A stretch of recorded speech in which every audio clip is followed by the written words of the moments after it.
There we go. We're live. Welcome back, everyone. We are ready to play our Social Hub episode following two straight combat episodes in our Traveler 2E RPG run through. This is our custom setting that is in a unoccupied section of the island subsectors, if you are familiar with the Traveler universe. So we have put a planet called Edenfall in this hex right here. And Edenfall is a creation of the party members. We got together in a world building system and we put it all together. Ronan, I'm getting that feedback from you again. Okay. We put everything together and we kind of created our own world and our own cities.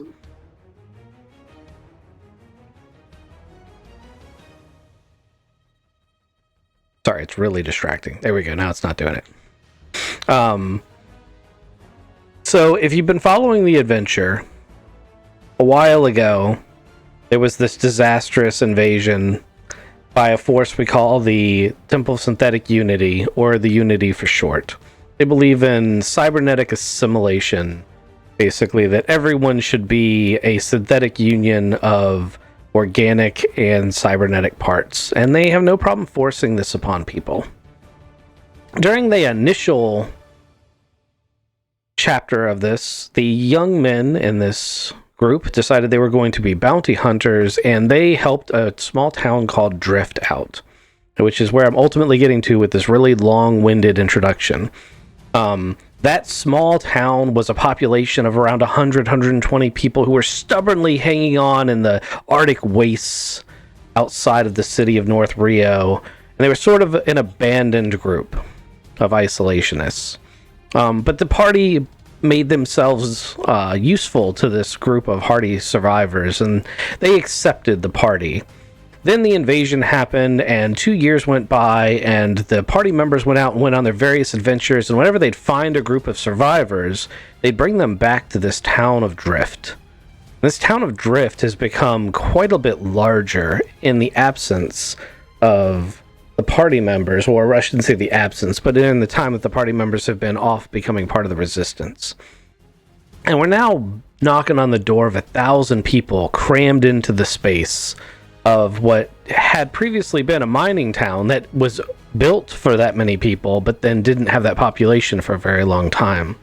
Some of the residents of the town consider the party members to be sort of heroes, people who went out and saved so many refugees and you know, did good deeds. And some of the people think that the party members and perhaps the resistance as a whole are just out there asking for trouble, and that every time they go and attack the Unity, they are provoking the baddies to come down hard on this town.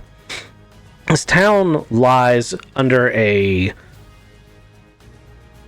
going to call it a dome, but it's really more like a canvas, a sensor-absorbing canvas that's over top of the town. This is the creation of a AI that was also salvaged by the party during one of their missions nearby. It taught the locals how to manufacture a sensor-absorbent material from the rare minerals that are in the mines around Drift.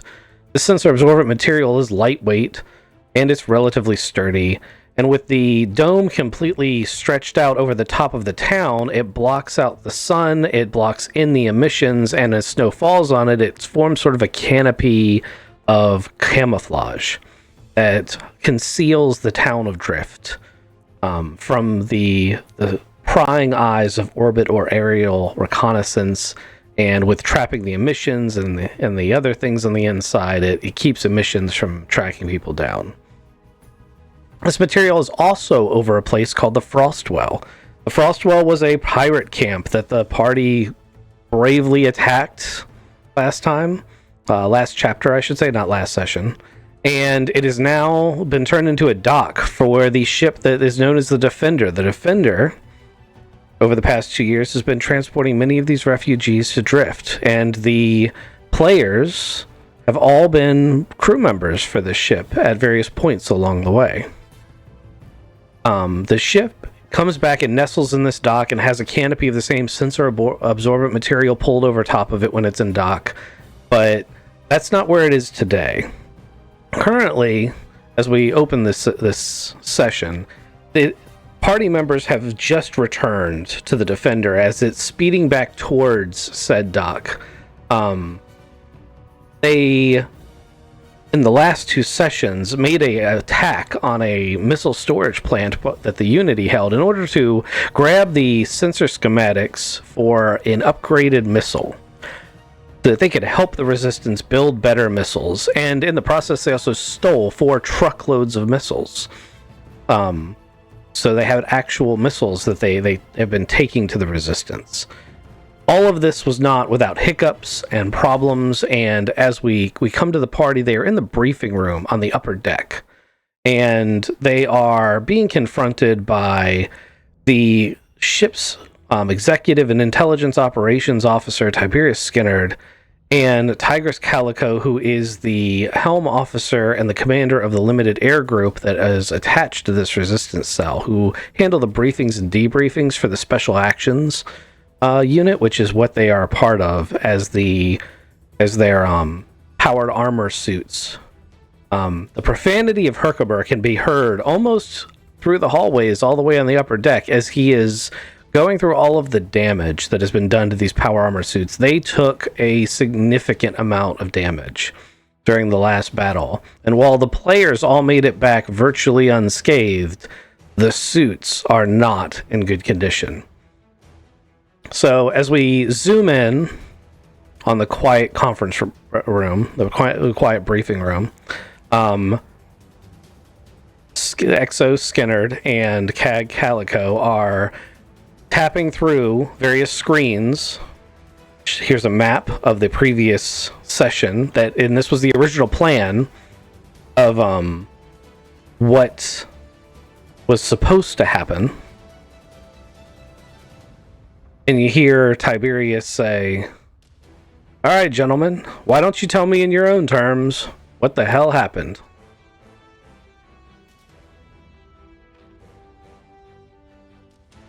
Well,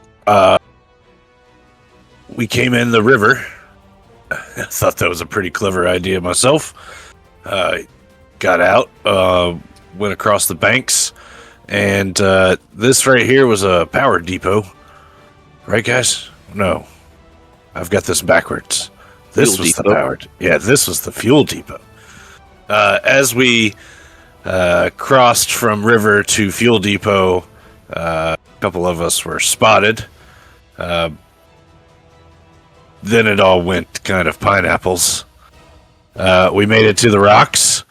There were some guards there bullying a worker, and the worker went and locked himself inside after we took care of those guards guys. At about this time, there was a helicopter that took off, and it was flying around. We had alerted the whole base. We made our way through and up. I mean, this is still pretty, the numbers are right. And then, let's see, the bridge exploded. I'm trying to remember how exactly that happened. It was a lot. Anybody else want to take over here with the bridge exploding? I feel like we missed a bunch. Yeah, I missed a bunch. Tiberius raises an eyebrow. "Yes, Marcus, I think you missed a bunch. Why don't you try to help Hylar out with this explanation? Roll all the way back to the beginning. You come out of the river." So initial plan was to come over to the fuel depot, like Hylar said, and do some sabotaging there, which I'm not that good at, apparently. And we got snuck up on. Can I hold you up there? Tiberius holds up a hand. He's like, let me stop you on the stuck up on. So you didn't see the patrol that was walking in your direction? And Calico actually chimes in for the first time and says, "And you didn't notice anyone other than that patrol in the area at the time?" Oh, there was another dude in there, civilian dude. I did not. We saw them when we came in. When we came out of the river. I lost track of them. I was focusing on trying to sabotage the fuel depot. And at that point, they spotted us and engaged, including a tank, light hovercraft vehicle tank thing. And as they got closer, we took out the first group, and then they alerted the second group. As the second group was coming, Garrett jumped to the river to draw off the tank. The second group was coming at us, and we ended up blowing up the fuel depot and taking out the civilian dude that was standing there. So, Tiberius is like, I have a question for you. Standing by. Let's see if we can get Garrett to answer this question, please. Marcus said that you dove into the river to distract the tank. Was that your intention? Well, so the idea is once the tank saw me, the idea is that I felt that the tank only saw me. So to preserve the group and their ability to move on as if I was the only person there, I went the opposite direction and dove in the water to avoid the tank, to be able to get away from being shot at it, actually. So you weren't just running from the combat? Absolutely not. I was trying to, since I felt the tank only saw me, so I wanted to be that diversion, which is why I went in the opposite direction. Of course, jumping in the water was a direct consequence of being shot at by the tank. Calico chimes in. She's like, and then you blew up the fuel depot. Can you tell me what led you to the idea to blow up the depot? And more importantly, just to not beat around the bush, why the decision was made to destroy the fuel depot with a civilian inside the building?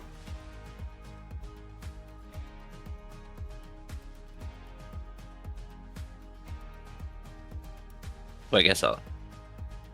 She's staring daggers at Hylar. I didn't make that decision. Demolitions Man made that decision.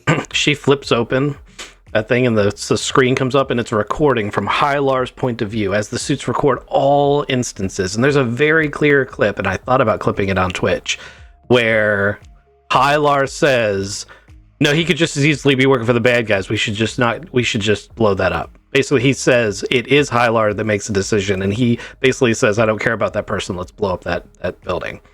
And that did happen in session. I take my brush out and I start brushing out my mane. So it's I mean, we didn't want them to have power anymore. We were trying to disrupt everything. I made a bad call. I've been making bad calls lately. They flip a button. There's like a synthetic Unity version of their, CNN or whatever. I can't remember what I named their news network. And it's got like the fuel depot bodies, charred bodies being pulled out, and like it's a live feed. And you're watching the propaganda that they're now feeding everyone, where you guys attacked this and murdered the civilian workers in these factories and this fuel depot. And then there's footage from the security feeds of you guys firing on that fuel depot. And while it is much worse than, like, it's obviously edited, you've given them a lot of material where they are showing the resistance murdering all these people because of the actions you took. And Tiberius and Calico just let the screen play for a few minutes and then press the mute button. And they're like, Marcus, I think you were going to explain to us your tactics from here. Can you continue? Okay. That was just the first 5 minutes. So as Hyler said, we tried to regain a semblance of stealth so that we didn't have to make a call to hurt more innocent people. So we came and hid behind the rocks here, and as we did, we moving towards the power station to either recharge our power suits and or secure power to the installation. But as we were coming around, we did see some of the Unity troopers abusing what appeared to be one of the power plant workers. So we snuck up Hey, on. Got a and video engaged. of that? They showing that on the news to save that guy? No, they have no interest in telling the truth. And I acknowledge that what they are showing is an exaggeration and has been edited for their propaganda purposes. However, you did also make a decision about that fuel depot that we'll discuss after the briefing. But for now, we'll let Marcus continue. So we engaged two guys that were beating him up. He ran into the building. Same time, we had the tank had lost interest in Garrett and came back towards us. So between the two guys and the tank, we focused on taking all of that out as rapidly as possible. I ended up successfully doing that, then stopping, recharging our power suits at that point. The helicopter that Tyler was talking about was investigating the area, mostly around the river and the fuel depot. By that time, Garrett had made his way back over to us, and we tried to get in the power facility and ended up successfully getting in the power facility to try to talk to said worker to see if he had any information or so we could get information on the rest of if there were any other civilians present. We were unable to find him. We did find a tunnel of sorts that was too small for us to get into. At the same time, we came to investigate this factory over here. We approached it stealthily and went through one of the upper windows. It was eerily empty. And as we went to investigate... And how did you know it was empty? At that point... Well, perhaps we should ask Braylix what he was doing at that point. Yes, of course. UCAV came online, and as I read the manual as quickly as I possibly could, I saw that the UCAV had great sensors capabilities, so we scanned a couple of the facilities to see where the people were, and there were no living light signs inside the facility, inside of the factory, and that's when we infiltrated it. That's when Marcus infiltrated it. Oh, before he ran over there, though, we saw a high-end red car with an old man. I think we might have identified him later. You might have run through the footage already, but he fled with great speed away from the troop transport ship that also got away later on. Forgot about that car. That was a pretty sweet car. He So Calico starts. She's like, "Let me show you what was in that tunnel." And she clicks back, and there's it's like a body cam from one of the Unity troopers. You're not sure how we got a hold of this because it's not propaganda footage. And it shows a Unity trooper finding that tunnel door and the power plant because you guys left the door open. Because remember, you guys had to slide a bookcase out from in front. So when the door was left unconcealed, the troopers flooding in the facility found it. They went down there. The body cam shows the Unity troopers combing through the tunnels, and they find a bunch of refugees like hiding in secret tunnels underneath the base, and then they just mow them down with their rifles. Oh, we did bad, guys. Braylix, please continue, Tiberius says. Calico's seething.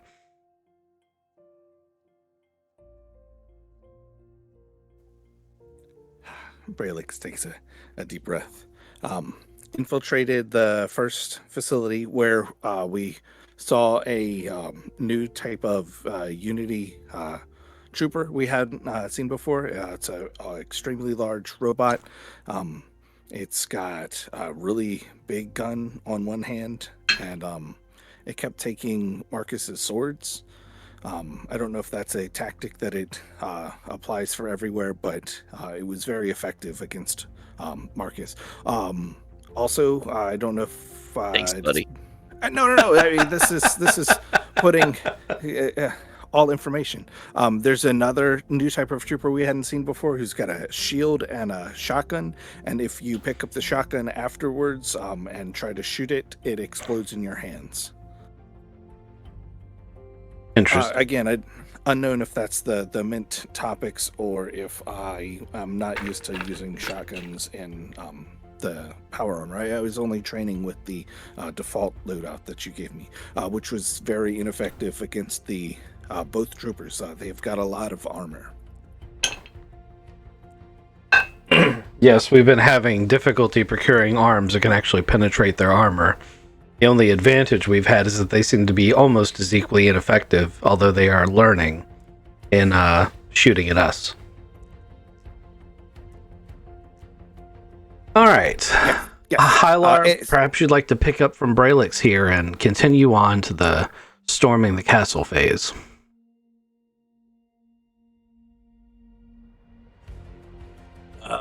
Well, storming the castle didn't go well. This machine here was our goal. We got to it. Hold on, I'm trying to remember. I got beat to hell. And you're looking at me like I'm probably never gonna... Anyway, shit, what happened next, guys? Well, I actually ran off to attempt to secure that comms vehicle to check it out. I was actually kind of moved from a tank over to that vehicle to ensure that it was functioning and that there was no damage, and to see if it was ready to be moved. Tiberius is like, I'm glad you brought that up, Garrett. Let me fast forward to your comms. Okay, here we can see Hylar and Marcus are staring down the barrel of a tank. They are fighting it. They are in deep shit. You now turn away from that fight to run to this vehicle. Please explain your thinking in this tactical scenario. My thinking at that time is that the other two had the tank in that they were working it, and that they were in control of taking care of that situation. As Garrett's speaking, he rewinds to the part where Hylar gets blown off the top of the tank, and then rewinds and plays it again. That's why I don't remember. Yeah, there was. I think it. Yeah. You shouldn't. It's. Yeah. Well. Yeah. There's that happened. But I was also ill-equipped to deal with the tank at that time, so I was looking for ways to support, but did not come up with anything. So you think that you were somehow not as well equipped as your teammates who were using the exact same equipment, including the incredibly advanced one-of-a-kind power armor that you guys have been given for this mission. You do not feel like you are qualified to continue participating in missions of this caliber because you didn't have the right equipment? That's not exactly what I meant. The idea is that the weapons that I had brought with me were not. I didn't select weapons that would have helped me appropriately in this altercation.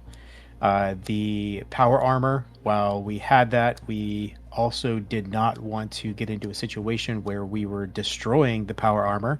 As you can hear, Herkimer is pretty upset at the damage that the power armor actually encountered without us trying to be too without us being too careless. But yeah.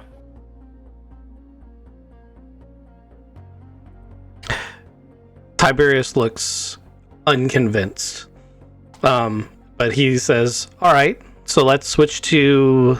He goes to your camera view as you blow the side of the door off of the computer car that you guys are supposed to be taking, and then try to squeeze into the cab. Now, don't try, if I remember correctly, you do successfully squeeze into the cab, but you're like Spam in a can, and you very quickly realize you probably shouldn't be in there, and then shuffle back out. And he says, okay, so at this point, you've got the objective in hand, and a driver is dropped off for the vehicle. One of you, Bralix, realizes the objective has a clear, what you think, I'm assuming, is a clear path for the exit, and gives the order to run like hell and stop for nothing, for lack of a better term. Bralix, can you explain to me your decision-making process as you were evaluating this scenario? Yes. At the time, I said the truck is loaded. It's time to go. We weren't in active fire, and the only troops I saw were people with hand weapons that were unsuccessfully trying to shoot other civilian trucks as they were leaving. I thought the same would apply for the mission, and while we were still there trying to complete the secondary missions and continuing to be a distraction, I thought that it was all clear for the main and only reason for us attempting this to have a run. Okay. Realized those guys would equip the rockets from the helicopter, the crashed helicopter. Yes. The Wild. Because by sheer luck, Bralix did manage to down that helicopter. It was disabled, but not destroyed, and on the other side of the beachhead. And I actually completely understand why you believe that was an asset that was out of the fight. That may be the first bit of this scenario that I completely agree with your assessment, even though that turned out to be not the wisest course of action. So, you've now secured the primary asset. There's a troop transport at this point that is revving up on top of the VTOL. He's flipping through various feeds, so like you can see your visor's point of view as he flips through various views. And he can also have a feed from Calico's aircraft, as she has now been swooping in and out to provide fire support and drop off the pilot or the driver. And Tiberius is like, okay, so you gentlemen then made a couple of decisions as the enemy transport flies away. You can just cliff notes the back half of this scenario, as from here on out, I think we've hit all the high points. He uses air quotes for the high points.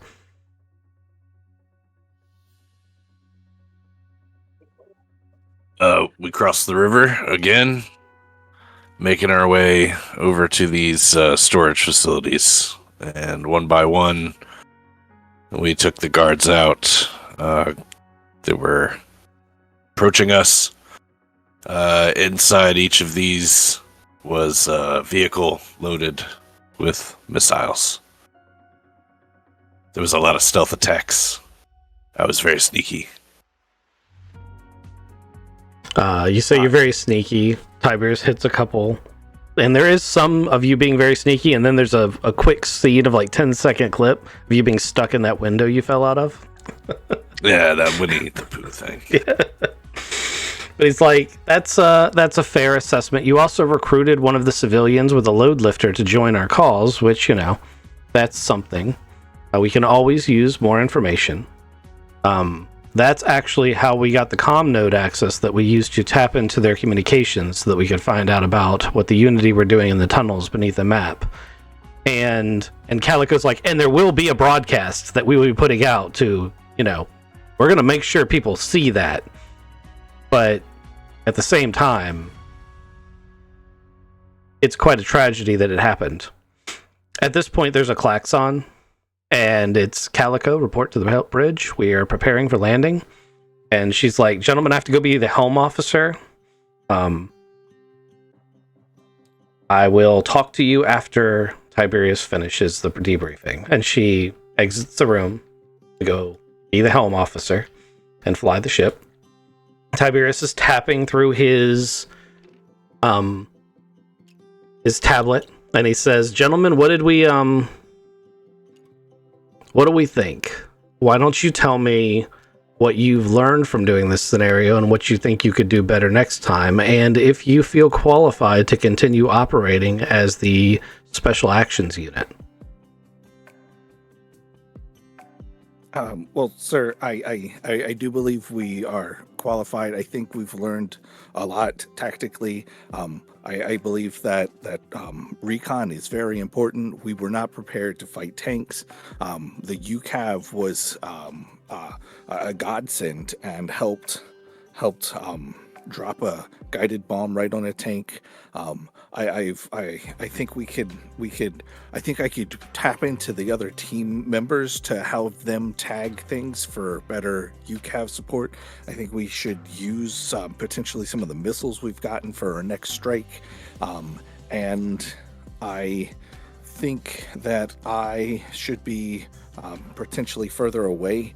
I am not as sneaky as the rest of my compatriots.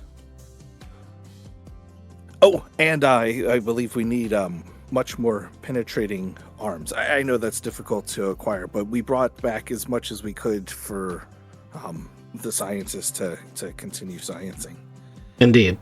The parts, the biological parts that we recovered are being studied in the lab by Dr. Sarah, and Herkimer has the mechanical components downstairs, although he's quite busy, as you're aware, at the moment. Braylix, I actually don't have that much difficulty with the tactical decisions you made, and I think that your lesson learned of knowing that you're not stealthy and perhaps shouldn't be super close to the combat is a wise one. You also seem to demonstrate that midway through the mission. I think that you have the best tactical handle on the situation from the results of this mission. What about the rest of you, gentlemen? Public relations are important. Now, It's easy to take good intentions and turn them into a very powerful opposing weapon. public relations are important. The media and the propaganda are half of this war. With that said, you'll find that the CAG and I disagree on certain elements of that. I might have made the same decision at the fuel depot if I believed it were the only way to get the mission accomplished.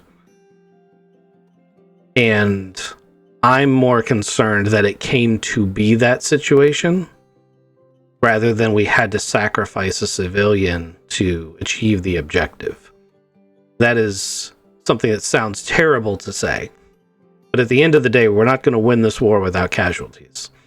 And we just need to make sure that we are doing the best we can to do the greatest good we can when we can. And if that means that we have to make hard decisions, that's why you're part of a special operations unit, because you will have to make those hard decisions. Like I said, others will disagree, but my way of thinking of it, I'm far more concerned about the fact that this went sideways almost immediately upon deployment.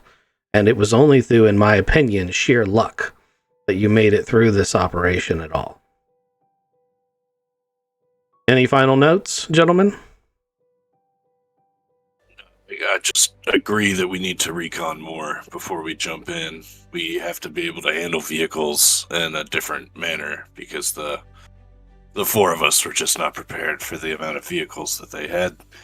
I agree with the public relations. It was really tough to find those tunnels be too narrow to get through and just make the decision to not press it. And you're right, we probably should have hidden everything and covered it all back up. I feel awful about. Jeez, that's awful. Well, I would not bring that particular subject up with the CAG if I were you. Gentlemen, we are going to be landing shortly. And once we are landed, you are going to be on a 3-week liberty as we rotate in the next crew. It's going to take at least 3, maybe 4 weeks to get that armor back up to snuff. Herkimer is going to be working on it, so we have arranged for a couple of trucks to take you from the docking site back to Drift, and we will send a recovery team to bring you back to the ship when we are done with our next stage of operations. As always, this is a volunteer organization. Should you choose not to muster when the recall order goes out, we will simply reassign your spot to someone else. But hopefully you've learned enough here and you want to come back and can feel like you can contribute to the resistance and will come back. That's all I have. I'll see you gentlemen dirtside. And he walks out the briefing room. You guys kind of have the room to yourself. You can also bring your regular tokens out because you're not actually in your power armor anymore. You've sort of Iron Man suited back into your regular equipment. Yeah, I found my regular token. Well, I have one attached to each person's area. I can make... Different. They're the same token. You just need to change state. Oh.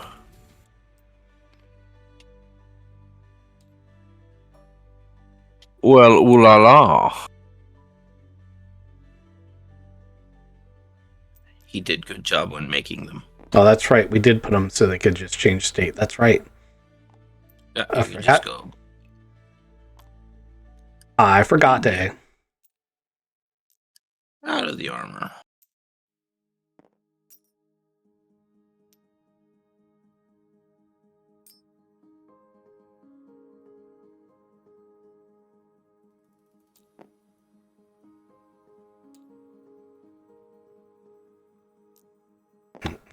Put this one for some reason. There it goes. Okay. We can put you all back in the room. Alright. Now stop playing with it because it's reloading it every time.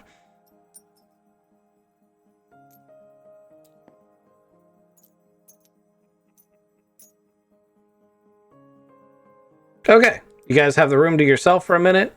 Of course, you don't have to stay in here, but you might want to have a conversation about that debriefing. Obviously, the tone of that was meant to be less than pleasant. Hopefully, as a GM, I made it get that across. But also, you're getting a distinct vibe. Like Calico is from the part of the resistance that is all, idealism, and the death of the civilians is a catastrophe, and we're here to just do good as best we can, which is all great things. And Tiberius, or Executive Officer Skinner, depending on how you want to refer to him, believes in doing the things for the greater good, but obviously is willing to make compromises in the ethics and morality department if it means getting the job done. He's more upset that you got caught.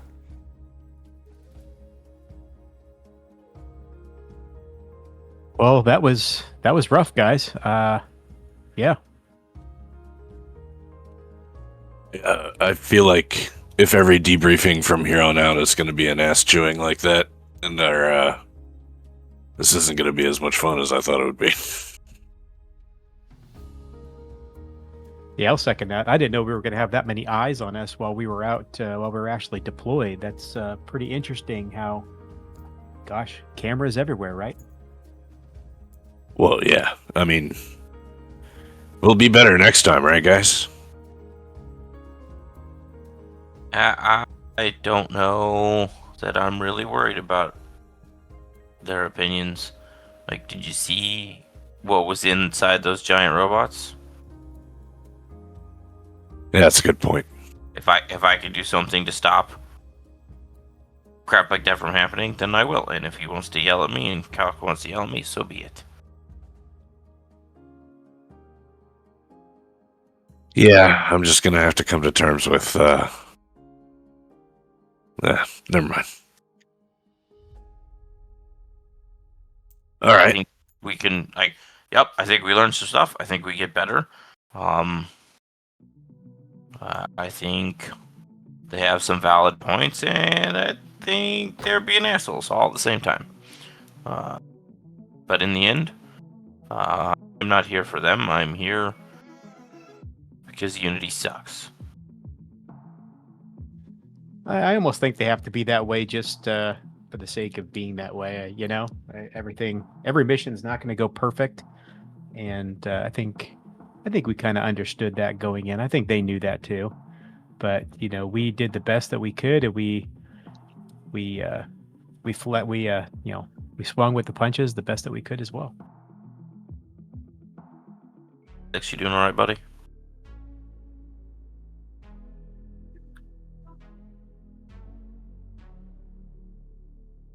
Relix At is least not we've got doing some all right. R&R coming. Relix is gone. No. I've seen him get this look on his face once before. I feel like we need to take him down to Spaced out. medical. Let's pick him up. We'll take him to the bar.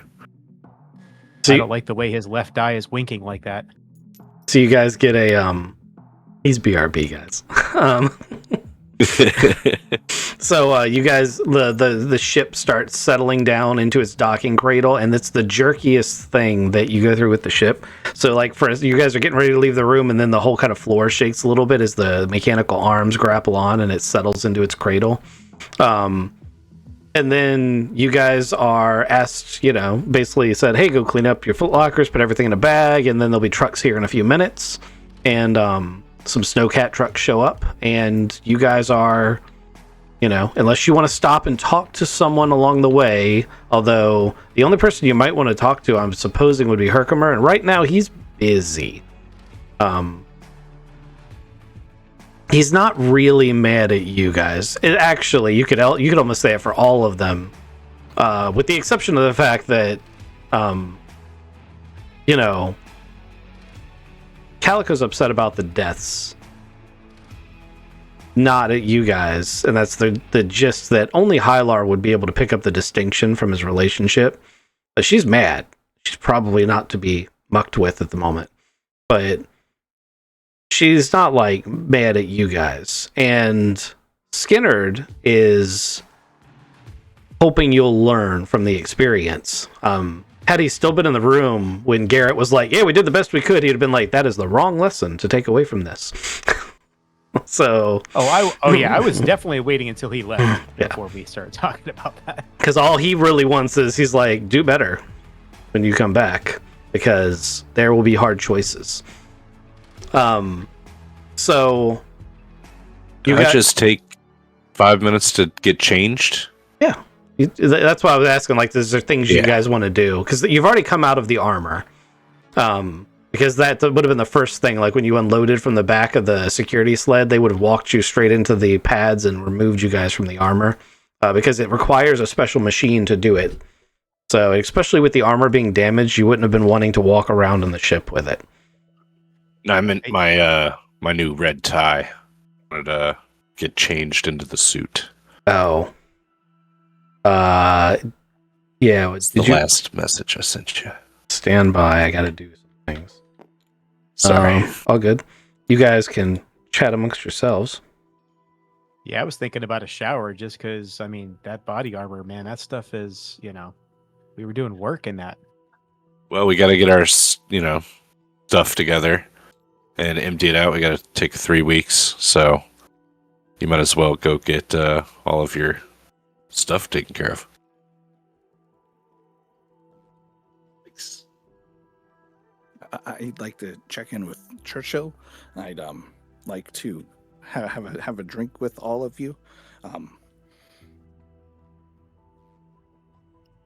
glad you're back. We can definitely have a drink and drift, though. Oh, not the first one. That's too much for me. I don't remember. You can't drink it all.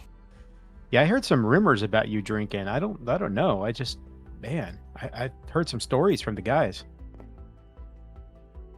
Yeah, you're not allowed to drink, Hal Handyman. That's but I that's what you're supposed to do. We did a lot of. We could have done a lot better, but we we did successfully complete the mission. That's good. We brought a whole bunch of stuff back for everybody. Thank you, sir. Look awesome. So That's you, a very nice tie. so Hylar goes into the barracks, goes into the shower in the barracks, and then comes out a changed man. What do you guys think? It's nice, right? I spent my first 2 paychecks on the suit. I got the tie for my birthday. Very, very nice. Oh, little kitty. Meow. It's tailored. Oh, that just made me sad. You'll be fine, buddy. Because that, yeah. But you look good. I don't know if that will keep you warm in the town of Drift. It's very cold there, I remember. That's true. I'm gonna have to put my jackets on over it, but I'm going for a new look. Trying to. I don't know about you guys, but my first paycheck was pretty good. You get paid? You didn't get paid? I mean, Just wondering if you got paid. Yeah, I obviously got paid. trying to save the world and like a small rebellion against a huge, overwhelming mechanical force that's got a the thing with the computers, not computers, but the propaganda. I found the right word. It's really hard to find words when you're thinking, and you look just so nice in that suit. Goodness. But you were in a suit. I'm trying to donate all of my time and energy to the resistance against the propaganda machine that is the Unity, and it does look really good, though. Saying, Brelix, you could also get a suit. I don't know if they'll have one here in Drift, but we should try to find somebody that'll make one for you. I would like a traditional BWOP setup, but that's too cold in Drift and for a lot of the planet. Maybe. So, All right. so you guys are loaded up into some snowcat trucks. They're acclimated to this environment, so they are relatively well sorted, like as far as heat and everything. As Brelix, as you're getting in, one of the tech support guys runs up with a locked briefcase. It's a hard case. It's red and black with a hash pattern on it. And he hands it to you, Brelix, and in your earpiece, only Brelix can hear this. Churchill says, Brelix, I need a favor. I've had this long enough I can just think back to him and still talk with my friend, or I guess maybe I'll go quiet and think back to Churchill. Okay. Let's go ahead and do a computers communications check to see if you are acclimated enough to use this thing like that. 6 + 2 is a 8. Okay, that's good enough. So you're struggling, like you have to concentrate to do it, which means you can't concentrate on anything else, so you just get a constipated look on your face. But you can talk back to Churchill without anyone hearing. Guy gives me the briefcase. I don't say thank you to him. I just hold it close, turn to a wall, and start almost pooping. Yeah. How can I help you? Do you remember offering to help me acquire something called a Pandora key?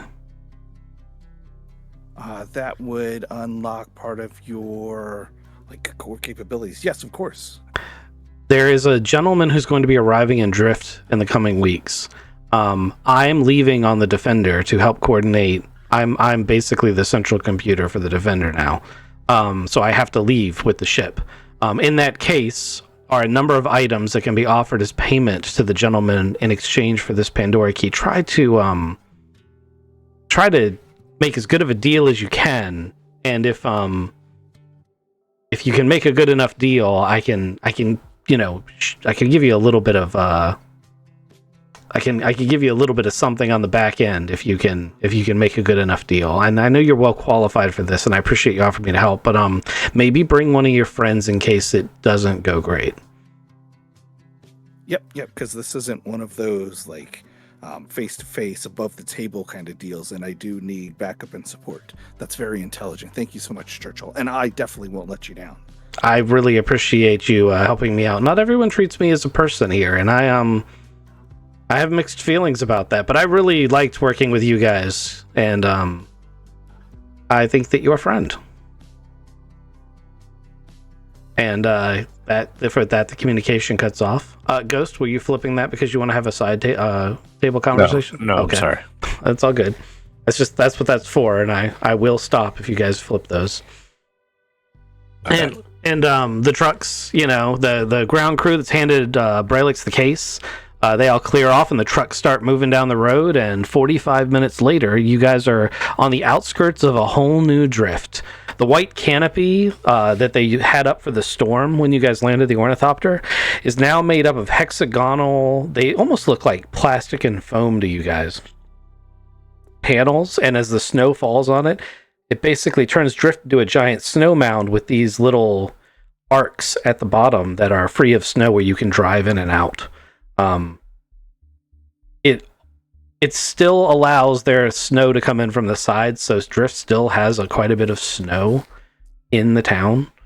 But it's different than when it fell straight down. Also, the town now has a giant tent district where a ton of refugees live in very cramped, difficult conditions, and almost all of the serviceable buildings in town that used to be all dilapidated and basically abandoned, like most of the city was abandoned last time you were here, or last time the players were here. You guys as characters have actually been here many times since, but they're all occupied, heavily occupied.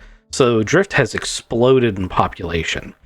You guys pull up to the front entrance, and the trucks just drop you off right in front of town. So there's now a job board that sits in front of town, just with, hey, I need help with this or that in town. And there's several new open facilities. There's all the places you're used to going. And each of you have your own personal agendas, and 3 weeks, maybe 4 weeks of leave coming your way. You're all dropped off in front of Drift with your duffel bags. What do you guys do? Like the igloo mode that this is going. This is nice. Yeah, definitely changed a lot since we've been here last. This is really good. I like this town. You think we're gonna have to bunk up with somebody, or do you think we can find a place to stay? Yeah, we can go check it out, see if we can find a place to stay. Get some drinks, get some food maybe, just kind of chill for a bit. We definitely need to be able to find a place to, throw our bags for a bit. All right, let's go see Nira, right? Miss Solvik at the tavern. Okay. So you guys want to go into the main tavern. I'm actually going to pull you guys off the board real quick because it's still a work in progress, but we have an inside map now.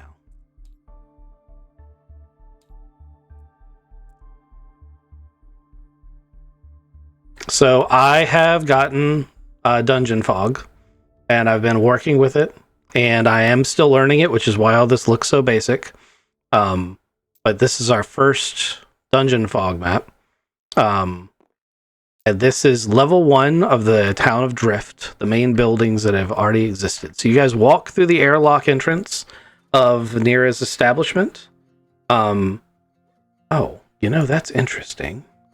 There's supposed to be text above each of these, and that text is not there. Okay, that's interesting. This is the Meltwater Inn. You guys are familiar with this location.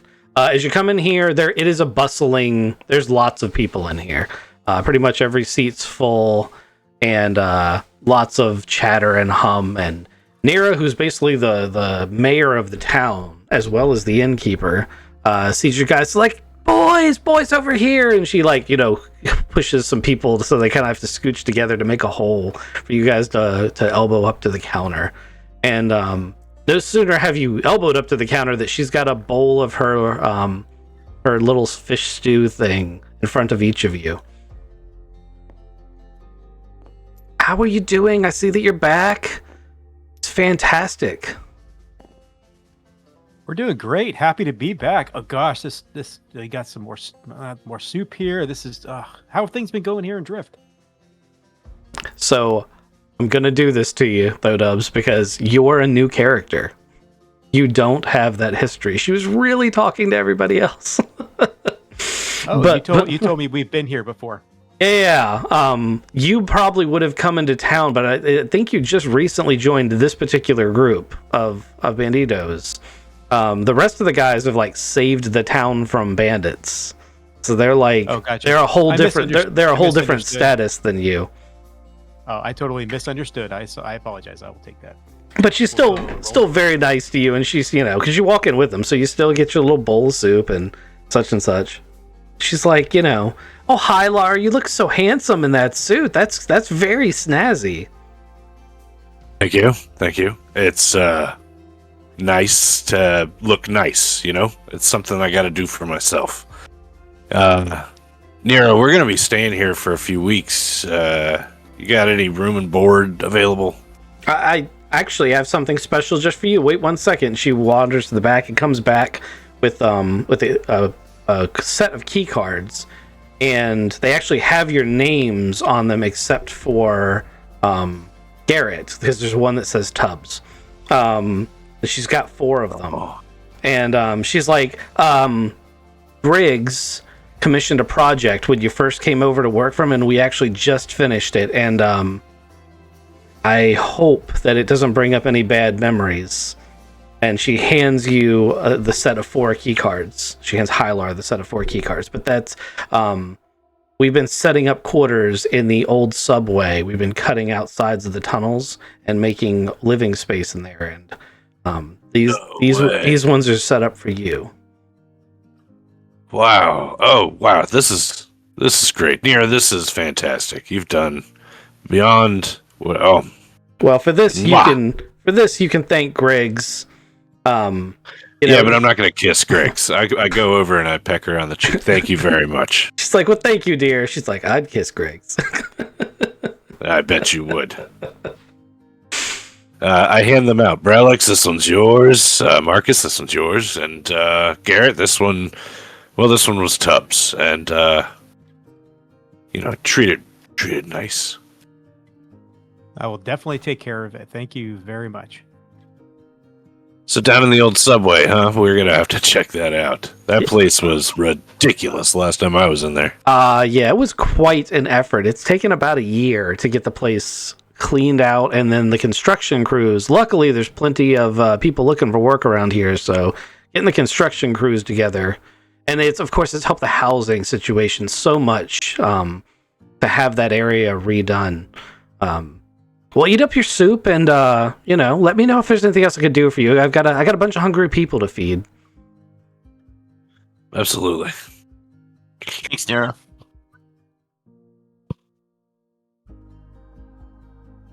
Guys, we got rooms. That's pretty sweet. And we should probably check in with Fred, Sheriff. Garrett, you'll like this guy. With the engineer, too. She was my favorite. Oh. Well, yeah, maybe her first. Yeah, she made me a custom suit. Is that where you got this from? No, my suit's it's an environmental suit. It's got a hole for my tail because it's too cold outside. Oh, I know. I saw it. I just this is the place you got it, huh?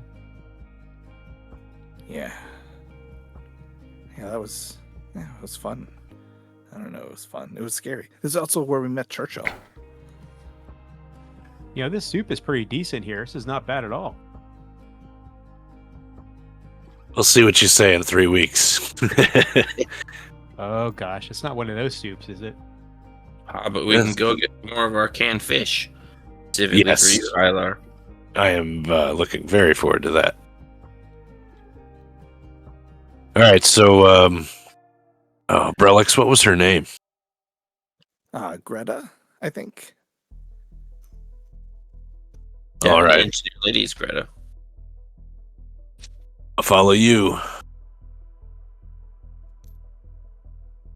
Thanks, Nira. You boys have Yep, thanks. fun. Welcome back. You too. I'll say hi to Griggs for you, and I give her a wink. You do that, honey. I'll kiss him if he gives us something cool. No, he gave us the No. rooms. I'll kiss him. Don't kiss Griggs. I totally want to see it. You should do it. I'll pay for it if you're really going to do it. Yeah, that's the social cue that they told me. You do something nice, you get a kiss. You guys tromp through the snow. There's a lot less of it last time you were here because of the big canopy. As you get close to the generator shack, you open the door. The smell of cheap cigarettes and whiskey meet your nose. And inside, Greta, as grumpy as ever, is sitting there literally kicking a console. Like, why won't you just work? And then she's like, oh boys, I didn't see you there. She's like, 1 second. She gets a literal sledgehammer and smacks the side of the console. And it goes, Eep. She's like, yeah, that's what I thought. She's like, how you boys doing? Good engineering at work. I like it. Percussive maintenance. What does that? Never mind. It's good to see you again. Thank you for making me a suit that one time, and for apparently listening to a lot of stories I told when I had something to drink for the first time. Yeah, that was quite an experience, Hal. Hey, you want to head off the flask? You seemed to really enjoy it last time. She holds her flask out to you. No, don't do that. Do it. Do it. Do it. Do it. And I looked at everybody else, and I go, I mean, it's customary on your first night back, to toast to this successful mission, right? Absolutely. No. You boys seem to be having a disagreement about this. She's like, I didn't mean to sow hate and discontent. She gives Braylix a little hug, and when she pulls away, Braylix realizes that there's a flask in his pocket. Yeah. Thank you. That was a nice hug. Did you make the really cool snow dome fabric stuff? Oh my god, that Churchill bastard is so annoying. He is such an asshole. But yes, he also taught us how to make that. And the problem is now that, I've got to keep all these generators running at full capacity. Resistance brings parts, which, that's kind of new for us, not having to scavenge for our own stuff. But you remember the heating coil crisis we had way back in the day? That is nothing compared to what we got to do now. And yeah, those panels, they get ripped all the time, and then we got to have people climb up the canopy to pull the panels off and put them back down. It's just a whole thing.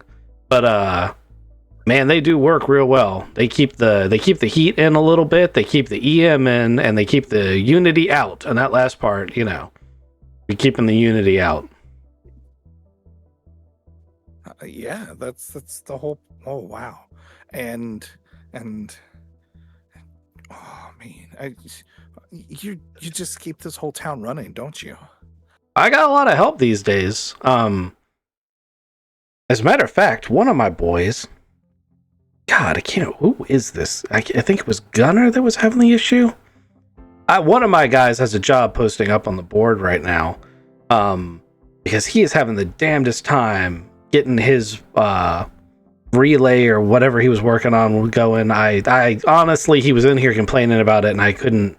I told him to go find some help, because you put some up on those job boards, and capable people will come out to help you. That's the only big advantage of having all these people here. Because I got to tell you, there's a lot of disadvantages to all these people you guys brought. I ain't one of those people that thinks you're a bad person for helping others, but I'm also understand, it is inconvenient to go from not a lot of people to a whole hell of a lot of people short period of time. But yeah, if you're interested, one of my boys could use a hand. and there is a job out on that board for him. I'll help him out. Definitely. It's been nice seeing you again. Indeed. And she takes a swig from yet another flask. She seems to have several of these. You also notice that, like, there's crates of her favorite cheap liquor around and cartons of cigarettes, things that were in very short supply for her early on, like last time used players were here. Now, whenever someone wants a favor, they bring her preferred vices. And you can tell she sits in here drinking and chain smoking all day. And she's in a much more amicable mood. I don't know if you remember her from last time. She's kind of grumpy. She's in a much more amicable mood these days. Yeah, you keep that machine under control. Yeah, I've got the old persuader over here. I can make it work. Brelix goes to kick it, but then thinks about it and goes, I don't want to break it. After watching her hit it with a sledgehammer. Thanks so much. We're checking in with everybody else. So we go check in with the sheriff. I guess the marshal. So you guys scooch back across town. There's lots of people milling to and fro, which is also a thing that's kind of weird for you guys, having been, here in Drift before. Like, this is, it's kind of weird that there are people, like, just walking the streets, like, en masse. But you make it to the Colonial Marshal's office. It's still the same very small, modest building. You open the door, and Marshal Fred Hudson says, "Hunters, it's been a long time." He still refers to you guys as bounty hunters. Always refers to you by that first. Even though you guys have all been in the Resistance. Well, obviously not Garrett, but you've all been in the Resistance for quite some time now. That's how he sees you. How's the liberation of the world going? Yeah, it's going. Don't be modest, Marcus. I heard through the grapevine that you guys are superheroes now. Something about some super advanced, like, elder tech, like powered armor that can, crush enemies' rifles and bend them back on their faces. Yeah, it still gets beat up, and we still get beat up in it. You guys seem to be doing all right. I see little Bralix over there doesn't seem to even have a scratch on him. Yeah, Looney Tunes is what you're thinking of. We can't bend a weapon like that, and even if you shot it, it would still go through the barrel. But that was a quip. We aren't superheroes. We just found some Zodani power armor. It's very advanced, and it's got implants for, like, potential psionic interfaces. And I'm definitely not psionic, but it's nice to see you again. And you refer to us as hunters, even though that's, like, professions is probably not a thing that exists on this world right now. You're still a sheriff, though, right? You say it's a profession that doesn't exist on this world right now, but truth told, I have a bounty right here that could be done if you guys were interested. Yes. There's just there's just a lot less there's just a lot less regulation now. So guys, in the back of the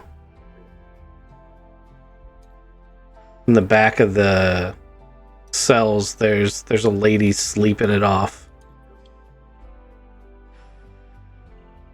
Oh, okay. That's scary. Her hair's freaking out. I'm there trying. She is. That's just commenting. It takes me a minute. There's too many options. I understand. So there's a lady sleeping it off. She's drunk, and he's like, "All right, look, before you jump all over this, just know that there's very little in the way of law in Drift right now. I get a couple of volunteer deputies every now and then, and that means that certain organizations, whether they're legal entities or otherwise, get to inflict a little bit of law. One of the entities that showed up here was what remains of Stern Metal Horizons, the company that owns the big mine you guys had an adventure in. You remember that? Maybe you don't. Yes. Remember. Okay. No, I do. All right. Well, they showed back up and basically were like, this is company town and we own it. And while I have dissuaded them from pushing that too far, they did take over one of the buildings on the edge of town. And there was an investigation into some health issues in town that was leading back to that building, into some things that Stern Metal Horizons had done. And I had an external, one of the refugees was a scientist that was helping me out. She went to another Haven town, but she left behind all the data on this computer here, and he taps the computer. He flips it around. The first thing Braylix can see is that it is bricked. This laptop is trashed. And he's like, but suddenly all the information that was pointed towards this company doing any wrongdoing was, this happened to it. So I've set up a bounty for the main suspect I have for the person who destroyed the evidence, with the only charge I can really get on them right now, which is the destruction of said evidence. Fortunately, she's nowhere to be found. And the company guards will not let me in the building as they do not recognize my authority. And without instigating a firefight, I can't exactly go in there. I don't know that she's in there, but I bet any evidence that we would need would be, and any evidence to her whereabouts would probably be in that building. I know you guys are in the Resistance now, and you are not obligated to help me out, but I'm just going to give you this bounty card and say if you can sort it out, I would be grateful. And there is a monetary reward involved. Not that I think credits mean that much anymore. I hand it to Brelix. Oh, of course, thanks. That computer is very broken. I don't think it'll ever turn on again. Yeah, I was worried you were going to say that, but I'm not surprised to hear it. I had a couple of nerds in here looking at it, and they basically told me how to buy a new one.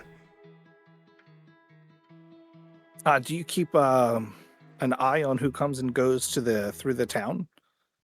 As much as I can, but Brelix, I mean, you've seen this place. Yeah, there's a lot of people here, but I also know you're the sheriff who's in. I'm supposed to be on the lookout for a guy who's coming here.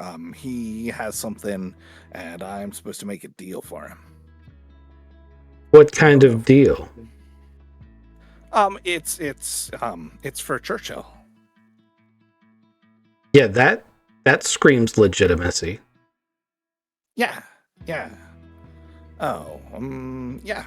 So, yeah. Maybe we shouldn't have the rest of this conversation, Brelix. Yep. I remembered. You're the sheriff. I said that out loud, and there's no other things to be said here. Thank you for the bounty. Good luck. Do you need help buying a new computer?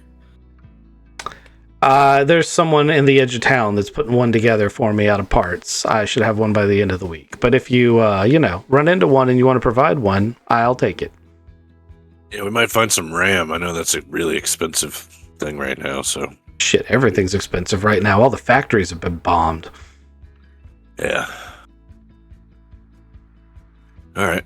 Well, be out. Thanks for the bounty. I'm really looking forward to this. That cracked my knuckles. Just don't get yourselves hurt trying to sort it out. Thank you, though. You were looking right at... well, thank you. It was nice to see you again.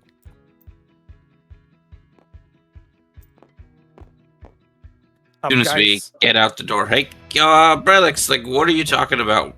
You're looking for a dude that we can't tell the marshal, like, what do you... Yeah, let's have this conversation at our new houses. One house? Units? I don't know. This needs to be a not on the streets conversation. 5 conversation. So you guys wander over to the old entrance to the subway, which has now been cleaned up, and there's a lot of foot traffic coming and going from it. It, true to its word, it's been turned in. Like, you walk down into the subway tunnel, and it's got like boards over where the tracks are, and now there's been tunnels cut into the side to let you into various different alcoves. And you guys look down at your key cards, and it has a number designation on it, and it says 51, 52, 53, 54 on your cards. And you start walking down the tunnel to, oops, that's not the one I wanted, until you come to what is obviously the right door, because I'm going to be able to find that, and you let yourselves in to a very familiar looking apartment. What? Now, obviously, it cannot be the original, but it is amazing how similar it is to the original. What did Griggs do? Did he measure this? Like, it looks almost exactly right. Even How the did he pizza do box this? in the right place. Yeah, this is pineapple pizza. Oh, Well, the difference is there's a single fresh pineapple pizza, and the rest of the pizza boxes haven't quite happened yet. oh, okay. There's just like one pizza. There's just one with a bow on it. yeah, there's just one on the table, and it says, it's got a little card that says "Welcome Home." If you, All right, if I might kiss Griggs. If you open the card, he'll say, these apartments were standard units. It was easy to get the floor plans, and we had the materials to put them together. It turns out they're a pretty good design that we've replicated in this housing area, and I thought you might enjoy having at least a taste of home. Man, I'm gonna cry. It's a pretty nice place. You guys remember this place? You guys been here before? Yeah, this is like our apartment we had at North Rio. I had this room over here, and no, wait, this was my room. No, it wasn't. You No, it were down wasn't. here with me. Oh, right. Relix walks like halfway through the room, like with his stuff, just walking to his door before he goes, wait, oh my goodness, this is like, you guys had that moment outside. Relix was too focused on just like, oh, it's time to go back to our apartment. It felt too familiar. It's a pretty decent place. That's nice, man. This is pretty good. So they built this for us? I mean, it's probably a prefab thing that's really easy to mass produce, so they can have a bunch of storage and apartments for everybody. They just happen to remember, because it is Griggs and he is going to get kissed, right? But this is the apartment that we all went quartersies in on the very first time we were on our own. Oh, so this is the place you guys were with Tubbs then. I gotcha. Okay. Yeah. Tubbs' dad made pizza, and there's pizza all the time. And your room, I guess, is Tubbs' room, and it's straight across, right there. I'm gonna go check this place out. But no, this is really good, really nice. Everybody's just asleep. I was just laying on my bed, feeling nostalgic, but knowing that this place actually just got completely decimated. Wait, that's the wrong word. Destroyed. With North Rio collapsed, basically. So as we're sitting here doing idle stuff in the apartment for a second, I'm going to take a quick bio break, and anyone else who needs one, take a break, and anyone who doesn't, you guys are welcome to banter about the apartment. I'm gonna eat one of these cans of fish. I don't know if they would be there. Those were left by me in the old apartment for you, but then the old apartment stopped existing. So these Yeah, aren't that's here. probably the right word.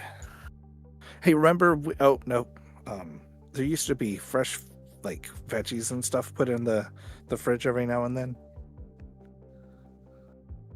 Oh yeah, I remember that. we never ate them. I like to use the fruit to like let it get rotten and get some flies, and then we could eat once they're flies. You know what I'm saying? I do know what you're saying. I lived with you for a long time. That's why we left the pizza out, so it would collect bugs. Yeah.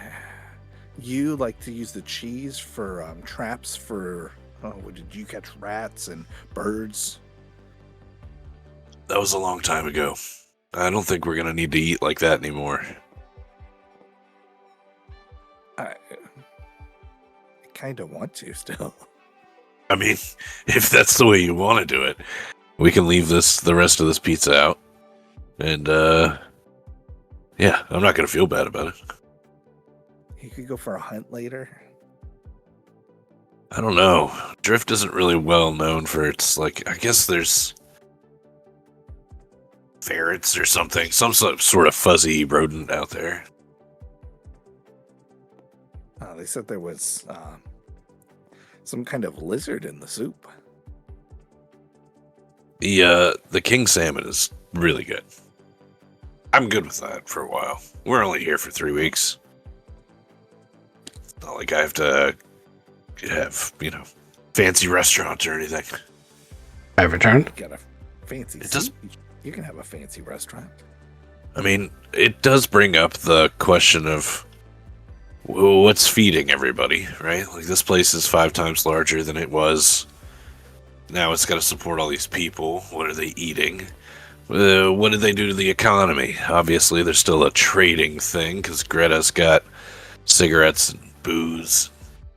It seems like all the residents of Drift have done just fine, but I'm sure it does annoy, and it doesn't help that we've got to feed so many people. Who's paying for all of this? I mean, maybe we can investigate this Stern Metal Horizons company. They've taken over a whole building and are committing crimes. I'm all for that. We should definitely check that out. Oh! But now that we're here and everybody's together, hey, we need to have a meeting. Everybody, come out. Yeah, what's going on with Churchill? I then put the black and red case on the spool table, and do I know how to open it? I just push a button and see if I can open it. Muted, my bad. It is biometrically locked to Braillex, so you are able to open it, but other people will not be able to. I mentioned that, like looking at it, and have it popping open. I go, ooh, that's a biometric lock. That's a very advanced piece of. Oh, Churchill always knows everything. And I like just pull a couple of things out on the table, and I go. So Churchill contacted me in my brain, and then I used my brain to contact him back. It was very. I don't know if you guys noticed or not, but I had to think really hard to send him back. But I also might have been holding on a conversation. I don't quite remember that part. Anyway, Churchill said that him and I have been talking for the last couple of years, and he's growing. But he's got very specific limitations, and he can't move. He can't actively attack into something else. He kind of observes a whole bunch of stuff. But if he can get his hand on some Pandora's keys, then he could unlock some of his core features and do a little bit more, help out a little bit more, and be a slightly bigger AI person thing. And he said that there's going to be a guy who's coming. I don't know who it is. And he wants to trade me a Pandora's key, which apparently is probably really illegal. And I have a bunch of really cool things. And I'm supposed to get the best deal for Churchill. And yeah, it's going to be pretty cool, right? And I start turning over some of the things that are in the box. So when you open up the case, first off, the case was very heavy for Braillex. The case is, I don't know how many. Does anyone in the group have Streetwise? I do. Okay, Hylar. Anyone else? I do. Hylar and Garrett, give me Streetwise checks using your EDU, Charisma. Either one of those would work. Relics, you open the case, and inside there are a number of things you immediately recognize. There are gems in here. There's a couple of bars of precious metals, and then there are 4. I'm gonna call them vials, but they're the size of like a highball glass. They're like really large vials full of a purple, sparkly liquid, and they've got metal caps on each end. Did Ghost or Thodubs pass their streetwise checks? 7 for me. I got a 10. Okay, Hylar. In the years since the invasion, a new drug has been sweeping through the street called Void. Void is actually a nanite-based drug. And it creates a euphoric high, like it's called Void because you're in the void. It takes you completely out of this world, and you have a euphoric magical experience. And then the nanites either run out of power and you come back, or one of the things that makes people like them so much is if, like, the police knock on your door, you're instantly sober again. The bad part is not only are they addictive, but they're like sort of detrimentally bad for you because you don't eat and stuff like when you're in that state. So they have a strong downside, but while not technically illegal because there is no law per se, they were definitely the kind of thing that would be illegal in a civilized society. And nanite technology, because of its close association with the Unity, is absolutely frowned upon. And it's in the case? Those 4 purple vials are void. There's probably about $250,000 worth in those 4 vials.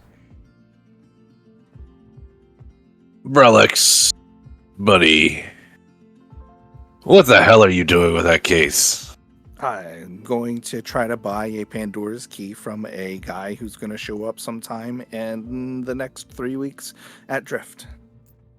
Oh, in the case is also an envelope with a profile on the guy, or I should say a data wafer with a profile on the guy. His name is Nevo, and he is a Asian dude that tends to wear glasses and a white suit. What does everybody else think of this? I think it's a terrible idea. I've got some gems, I've got some bars, I've got some glasses of juice. Maybe that's wine. No, that's not wine. That's Relics, that's a drug. It's not wine. It's like hot dog, not hot dog. It's not wine. Yeah, it's it's really bad. It's like a blitzing kind of drug. A lot of money worth of blitzing kind of drug. I don't know, guys. This sounds kind of fishy here. I don't know. That's a lot of stuff in there. How did Churchill get a hold of this and give it to you? I mean, it's Churchill. He probably instructed a person to tell a person to put it in the box and to give the box to me. Okay, you know how we jit out our last mission because we didn't do any research or recon? I think you should do some research or recon. Yeah, I mean, this I'm going to. seems shady. Yeah. We've got a hollow projector in the table, or do we have to? You did last time, right? We did, yeah. Then yeah. I throw the picture of the Nevo up on the hollow projector. Okay, I'll just bring this back. It says his name is Nevo. Oh man, do we have like a internet of Drift? So Drift has the equivalent of a 1990s, like there's one central server in one of the buildings that is probably sweating bullets because it's trying to hold so much shit up right now. But it is, think of it not as the internet, but rather as a central file server with tons of audiobooks and media and stuff on it that are being shared throughout the town. Cool. It would have Library 1 from a traveler perspective on it.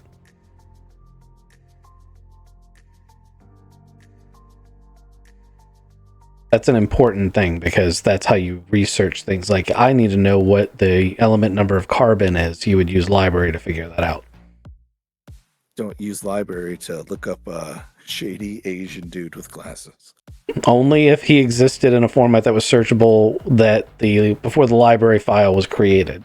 But usually no. Usually you would want a different kind of database for that. Yep. Like the sheriff's database or the bounty hunter database.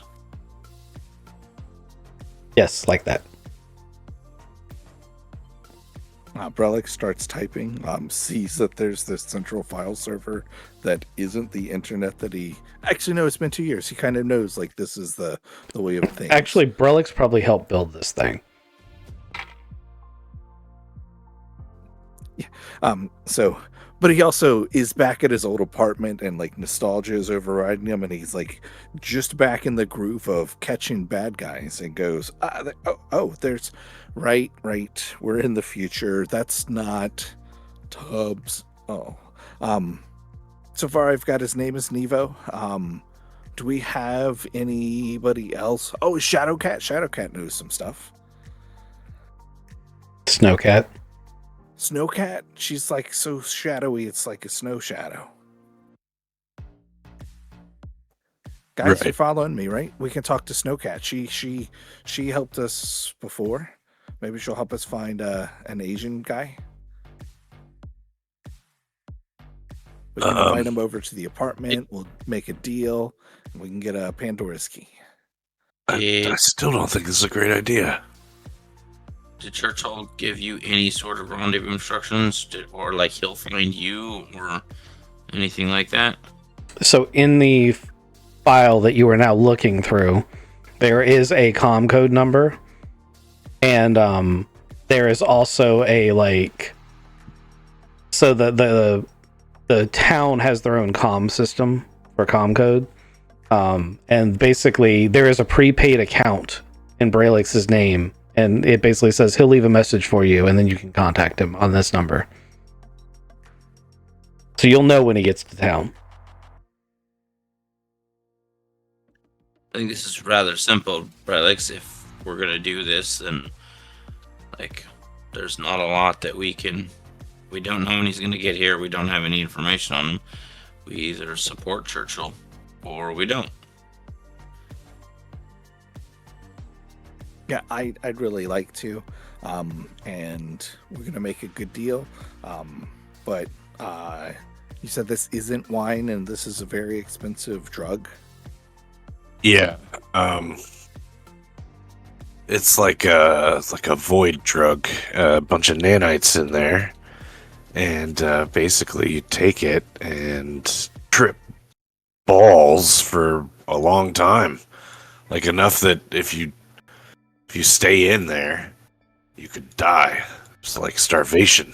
There's also a ton of it, and those containers are so big. Yeah, it's a lot. A normal dose, Hylar would know, is basically the size of one of the dots in your D6 dice. That's a normal, and that'll take you out for 6 days max. And you got enough in there to, nuke Florida. I don't know what the... I don't know where Florida is, but I know that you could nuke it. You can nuke it. And then there would be these agencies that'd be really upset with you, and there'd be this warehouse people that would come after. Oh, wait, that's another thing. I'd say I'm still a little shaken up about all that crap at the last mission, and but just let me know what you want me to do to help on this one. I think I'm just gonna go. I gotta be by myself, guys. I'm sorry. It's been fun, but I need to go clear my head. I think I'm gonna go recon out that one lady's place out on the edge of town and see if I can work on that bounty a bit and clear my head, get some fresh air. Julianne Sterling. Yeah, that lady. the Stern Metal Horizons building. You just we're here if you need anything. I don't want him to go alone. We all should go. I'm gonna go sit in the snow. He says he wants to do it by himself. I'm not gonna do anything. I'm just gonna watch him. All right. Keep Like, your we comms got open. like, oh yeah, no, we got like 3 weeks, right?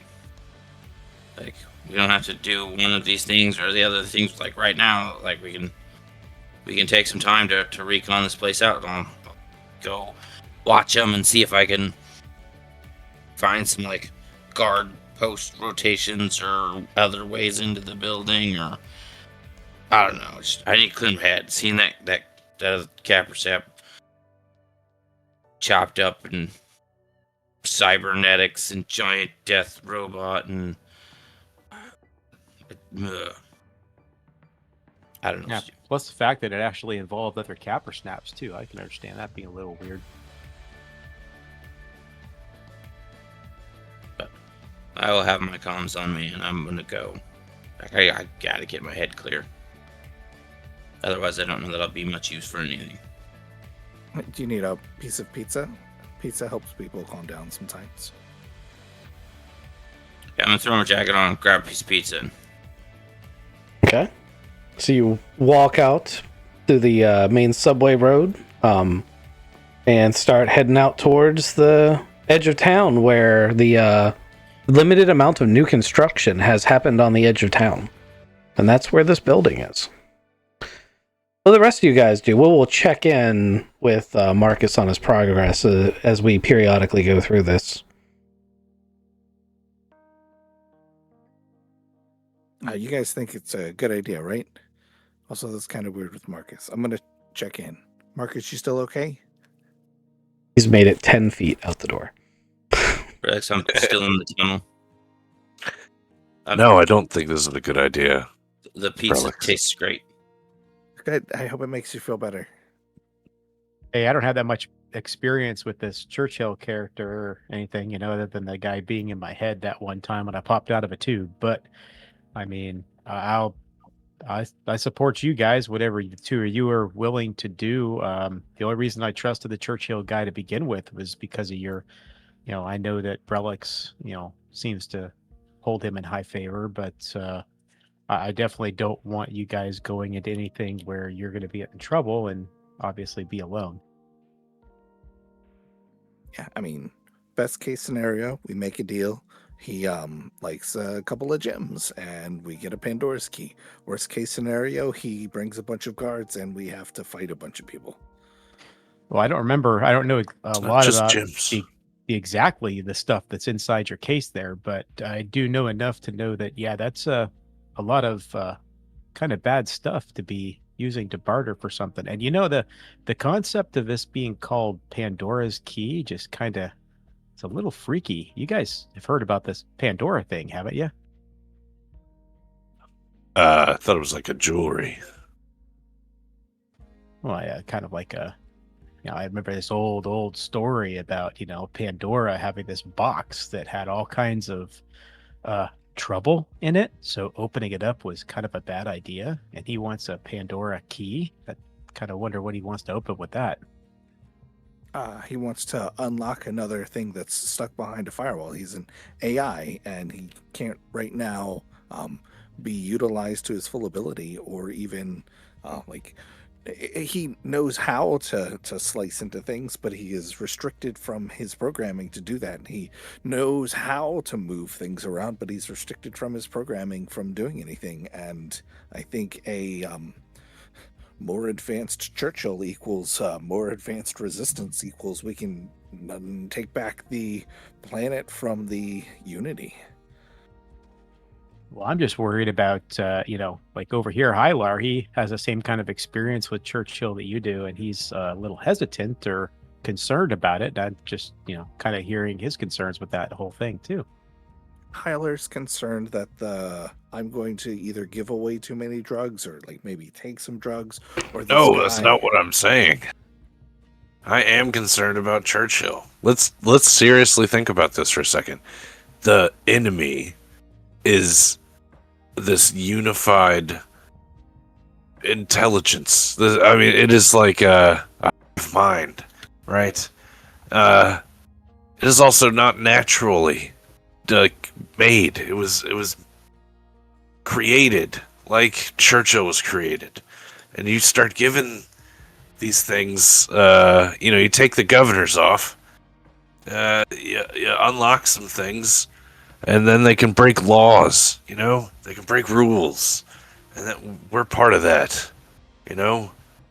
I'm just saying we should be careful is all. I don't want to break open some sort of cosmic egg that then takes over our part of the universe in an awful, terrible way.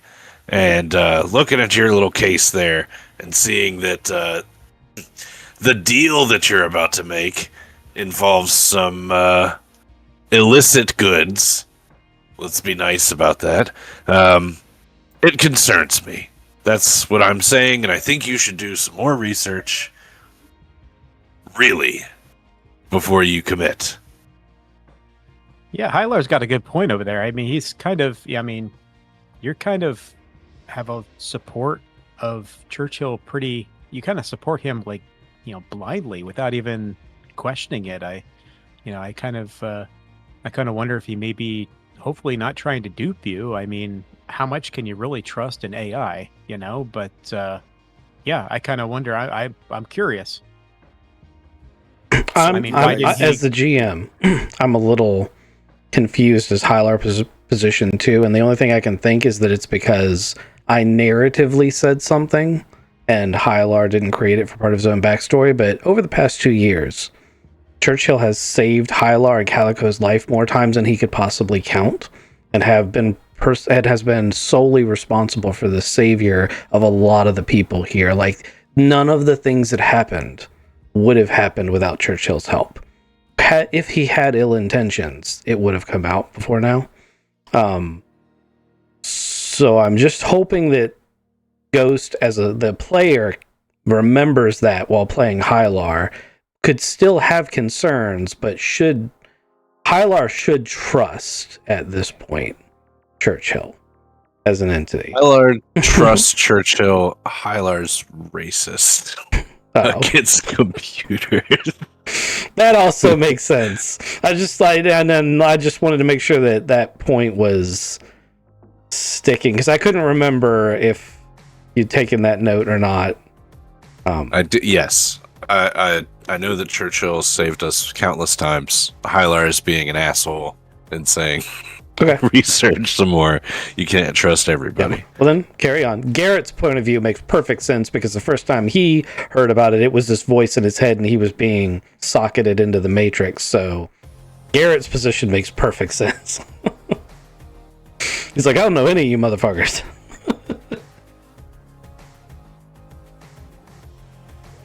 So you want me to research Churchill more? No, just Nevo. Like, you're gonna give him something that could possibly kill thousands of people, right? Like, I want you to do some research into figuring out. Obviously, he's got like a Pandora's key. How did he get it? What did he do to get it?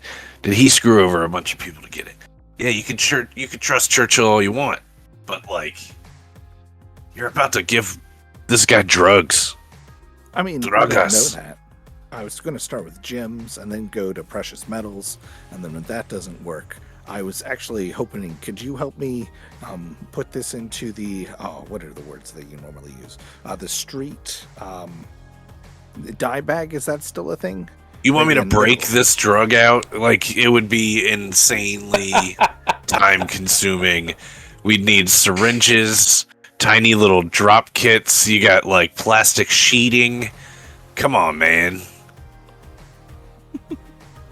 Yeah, but and then we'd kill all of Drift with it. No, we'd only give it to him. He doesn't need to take 5 million doses. Yeah, but if you give him one little dose, you say, "Hey, here's some." It's called Void. You want him to to try it. Okay. And I didn't realize, seriously, honestly, that you were going to work your way through this case of goods. I thought the entire case was for the key. I misunderstood. Is that what Churchill asked you to do? Kind of. Yeah, are you going to haggle? Is that the procedures that he gave you? Was to kind of go through a progression of in the case to haggle, like Kylar was saying. Well, I'm not a computer, so he didn't give me any procedures, but he said, make the best deal. You're the best suited for it. He was really blowing up my skirt because I am pretty good at negotiating, especially when it's above board and we have mutually agreed upon like rules and stuff. But I realize now that Nevo doesn't have those same mutually benefiting rules. And we Well, should that's do a kind of little scary, research. though, Brelix. I mean, because you don't even know what you have in the case. I mean, you open it up, and I recognize some things, and I don't know everything that's in there, but Hylar clearly identified a bunch of things, and it's kind of concerning that you don't even know what's in the case, but you're supposed to barter with it. Yeah, it's got a lot of value according to Hylar, and I was trying to make it so that I can give him a little value, and then a medium value, and then a high value, and I thought it was good negotiating. But also giving him a whole bunch of drugs is probably bad. This is very un-me like, and I'm kind of struggling to say this out loud. But what if we double cross him and just take the key? No, you can't. But we're not in a world where maybe we could just, he's in the room. Oh no, he's probably going to do the like really fancy dead drop, and then we got to do the like spot. I don't know how the guy's going to do anything. We should do some research on him. So do we even know what the key is? On that fantastic ramble, let's pan the camera out, and Marcus has just bought a coffee from a little rolling cart across from the Stern Metal Horizons office, which is painted a dark, like rust red. And I say painted because there's plenty of rust color in Drift for the buildings. This is the only building that has been painted that color. The lettering is in a goldish tint on the side, and it is new construction. Standing outside, there are two guards in the same kind of rust-colored, painted polycarbonate armor. They are not overtly carrying weapons, although it would be silly to think that they don't have them. And what is Marcus doing? You've gotten to the front of this building. This is what you're observing. You're sipping on your coffee. There are children playing in the streets, and they're, it's kind of a refugee style area just down the street from here. So it's very stark, the difference between where you're standing and what it looks like just a block away. So I'm going like Marcus's mind, his head is not in a great headspace. So he's sipping on his coffee and looking at the building, just not like staring at the building and whatnot, just kind of as he's walking around town,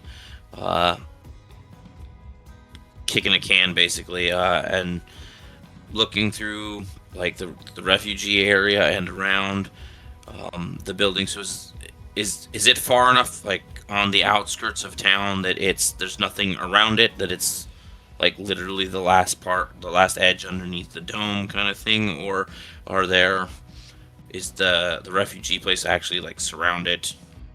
So it's on the edge of town. The refugee area is to what I'll call the north of it, and the area that it's in is where there's a handful of, like, it's the edge of the old town, and a couple of new buildings, like an extra street has been tacked on. Like when you guys first arrived here, where you're standing right now would have been just outside the perimeter of the town, and now you're standing in what has been cut as a new street, and there's a new row of buildings, and in the middle of those buildings is this. Past that row of buildings, going north, is a tent town that is one of the refugee areas. And when I say tent, I mean we're in an Arctic area, so they're like inflatable, semi-rigid structures. They're not tents, but they are not permanent buildings either. And it might catch Marcus's attention that some of the children playing are Cappersnaps off in that area. Like there is a population of your people living here now, and there were not before. So, can I get a view of the front of, or where the guards are on the building from the refugee area? You'd have to move about a block away, so it'd be a long distance view, but yes, you could. Do you happen to have binoculars? I know I trip you guys up with that question so often. I definitely have them. Okay. So I want to kind of go over to the refugee area and kind of just disguise myself and kind of just sit down and sip on my coffee and watch the front of the thing in a very non-suspicious way. Well, while we go back to apartment 5, you can give me a stealth roll and a recon roll, and then we'll come back to you. Roger. Okay, so we come back, and Relix is explaining yet again that basically all he knows about the Pandora key is what has been explained to him by Churchill, which is that these are keys that were part of a high technology initiative that was classified, and that they will unlock certain restrictions in the AI matrices of Churchill or other I'll get to that in a second, Thodubs. That will unlock restrictions in either Churchill or an AI like him, because there are others that are like him.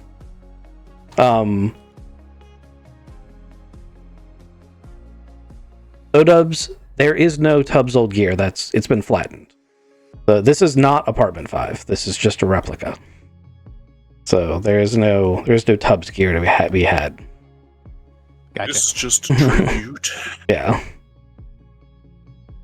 And it's the same thing with all the other guys. Like anything they left behind in the apartment. That's why we had that big party. I thought you were here for it, where everyone was very sadly throwing away like all their gear that they didn't have on their person when we started this chapter. Sad. It was sad. I think I missed that, but okay. Yeah, all the players had to do it. We went through it. I thought you were here for it, but I know one player was absent from it, so maybe that was you. Yeah, he was late and you didn't get a chance to do anything. Oh.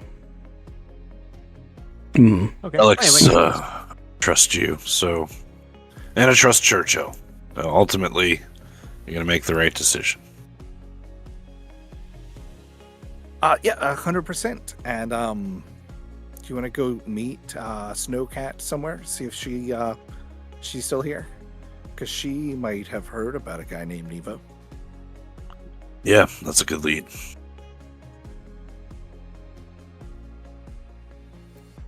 All right, I'm gonna get my coat on. So you guys have a comm code for Snowcat. Oh yeah, just call her. Send her a text message. Yeah, see if she can come visit us in the apartment. Who's gonna do the call? One of you I'll guys send is it. gonna have to call her other than me. She I've got her was number. Marcus's friend. Hylar's going to call her. Okay, good. Okay. Oh, should I put these drugs away? Yes. So you got to remember, you guys have been working in and out of Drift for a while, so you have all the local numbers. Snowcat works out of the hangar at the starport. She is responsible for the covert supply runs that keep the town fed and clothed and et cetera, et cetera, et cetera. And anything that goes to or from space, she basically is the town's smuggler / supplier. And she also helps Calico with, because she's a pilot, she helps Calico with airborne operations for aircraft. So you call over to the hangar, and Snowcat's out on a supply run. She's still active in town, but like she's in space somewhere doing a space truck run to bring like supplies to the town. She's town right now, Brelix. I'll send her an email. She'll get to it when she gets to it. Yeah, that's a great follow-up if her voicemail doesn't work. So I put together an email. Dear Snowcat, we are back in town. the three of us plus a guy named Garrett. We've got a side hustle trying to get a guy named Nevo to meet us in Drift while we're here. Here's his description, and I put his description and little photograph in there. Looking for some information if you have any. Thanks in advance.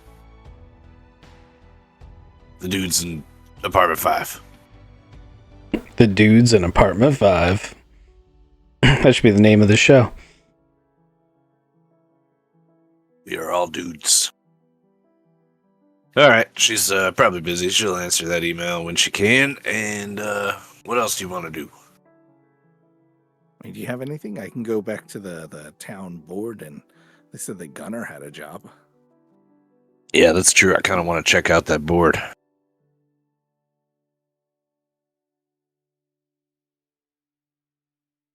We should check in with Marcus, too, to see what he's doing. Yeah, he left his comms open. Marcus, you feeling any better? How's the cold treating you? Cold is great. I disagree fundamentally. Yeah, well, we'll agree to disagree. Standing here watching, sitting here, watching the front door. You pass stealth Wondering and recon? Stealth 10, recon 8. You've got a pretty good mapping of the guard shift change. Appears to happen like once every other hour. So they have very short rotations in and out. But you do see the same people multiple times. So they're still on a shift, but they take turns standing out in the cold. Sure. Can I see anything like...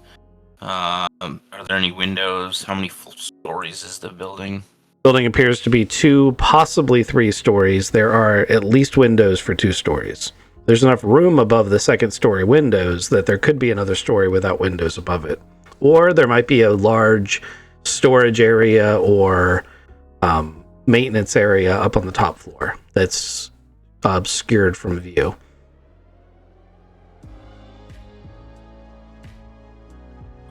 Are there any like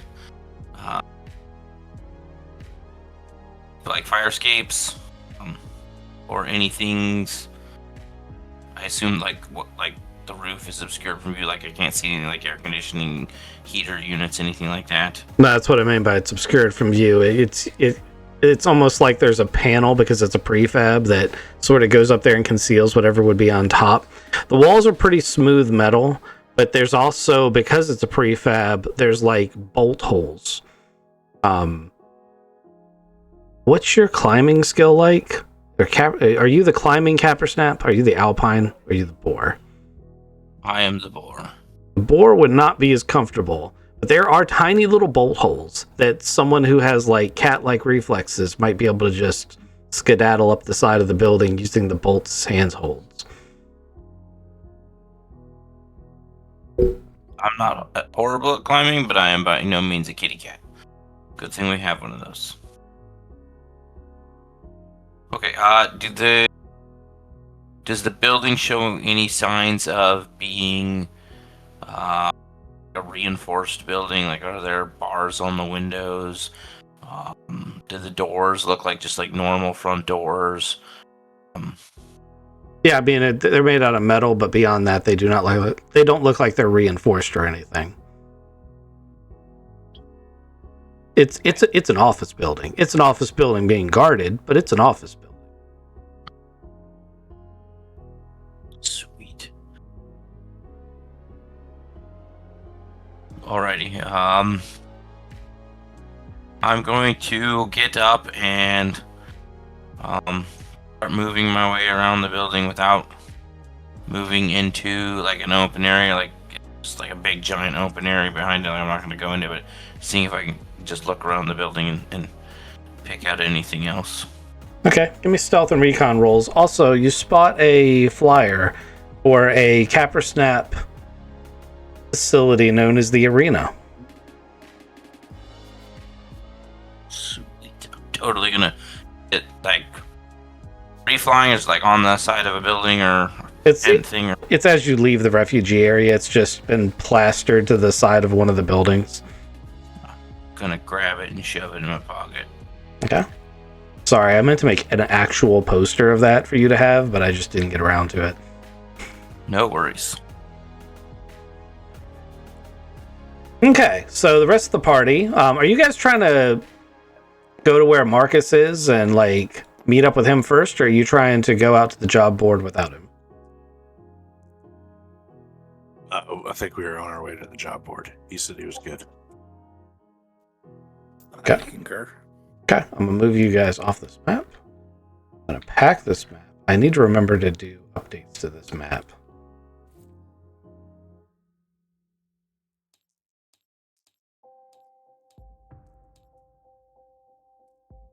You end up walking kind of out of town and all the way back to where you were dropped off by the trucks, where you guys initially just walked past the job board. The job board is here. Oh, it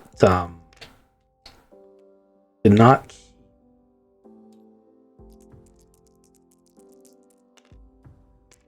exactly as they were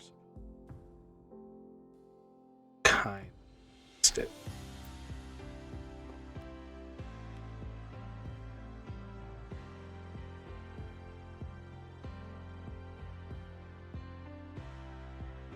That's close enough.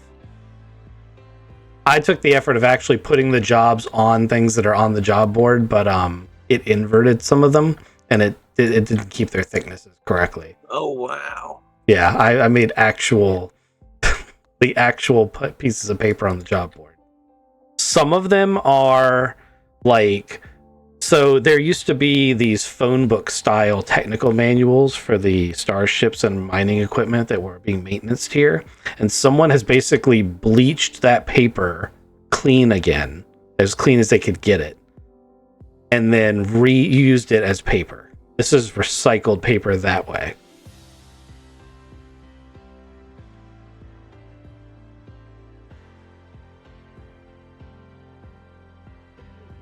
And these are the three things that are taped up here for you to potentially look at.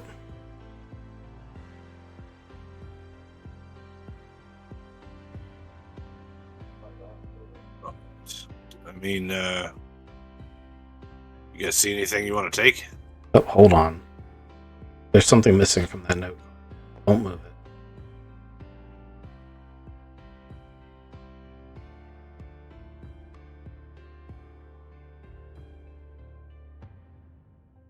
Let's see, where's the card?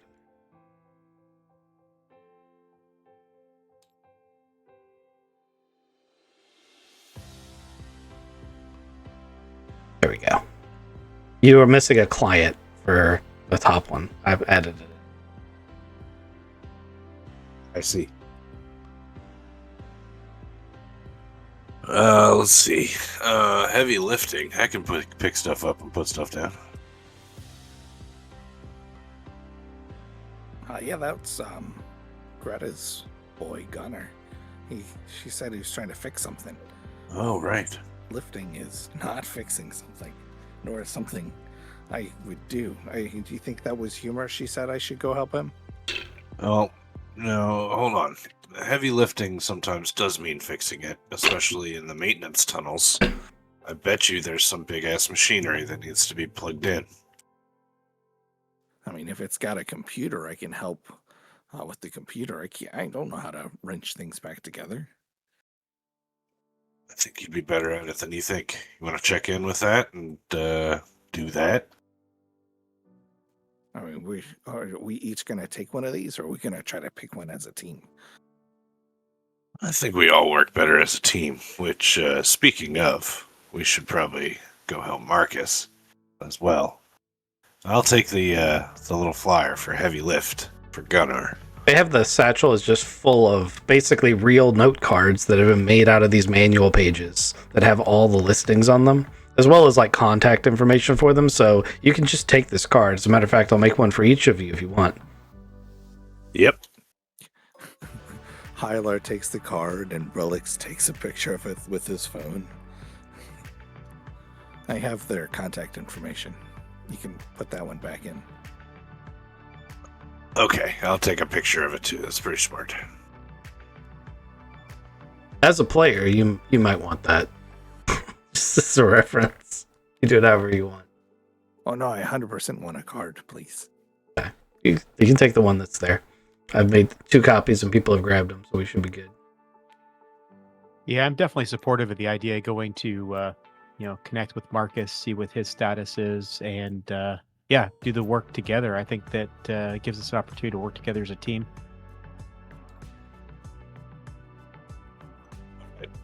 That way. Marcus, we're coming to you. Marcus, we're coming to you. Roger, just stay away from the building, and when you get close, let me know, and I will not give away my position and come to you. Did you pass your checks? 13 and 9. Okay. So 13 on the stealth, 9 on the observation. Yes. There is a rolling door in the back. And other than the fact that it makes way too much noise, it's virtually unguarded. There is an electronic keypad on it and a single camera. An old school like wired camera. But no guard that watches that back roll up.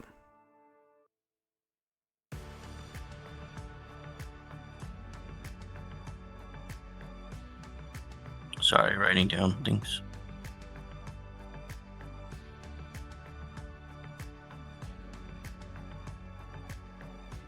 Alright, I'm gonna break away from the building and go talk to everybody else.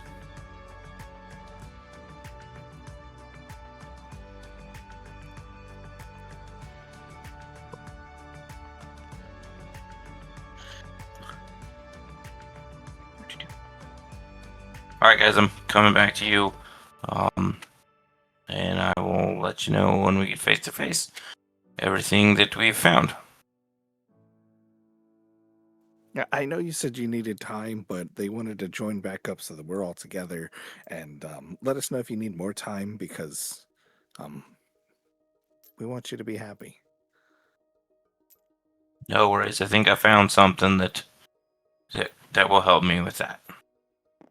But for now, we got bounties to do, and doing stuff should take my mind off things.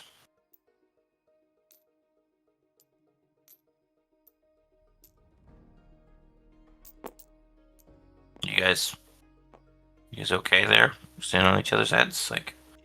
Yeah, I was just doing some limbering up, dredging. That's good. I got a job for you. What's that? So, spent some time watching that building.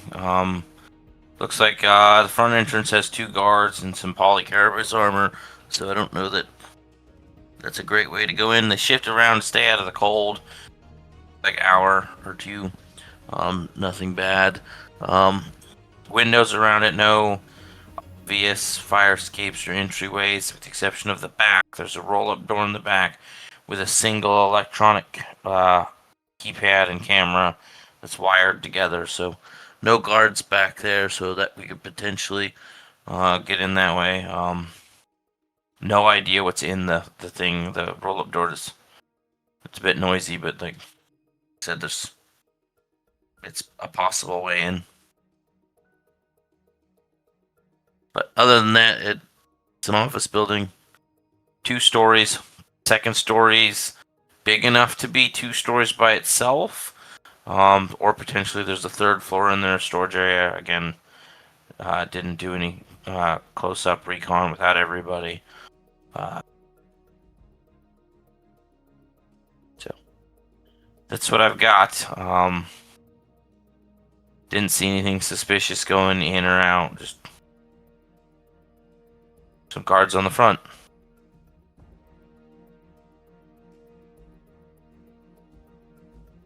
All right. Well, want to set up a plan, hit it tonight?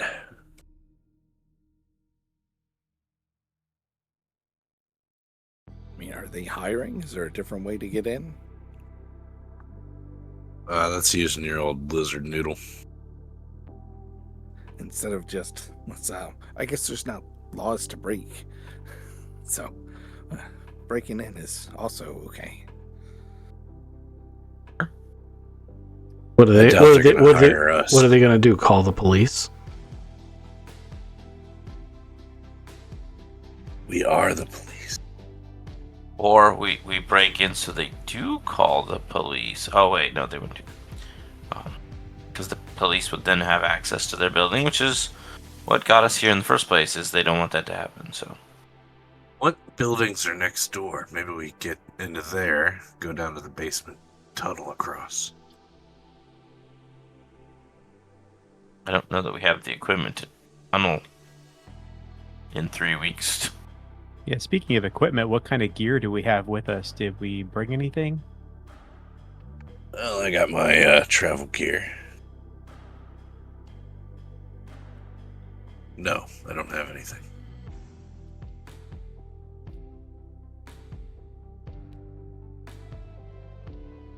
Might be So is it worth something looking we need to into. go so we might need to go do some shopping before we go then, based off of the reconnaissance work that Marcus did.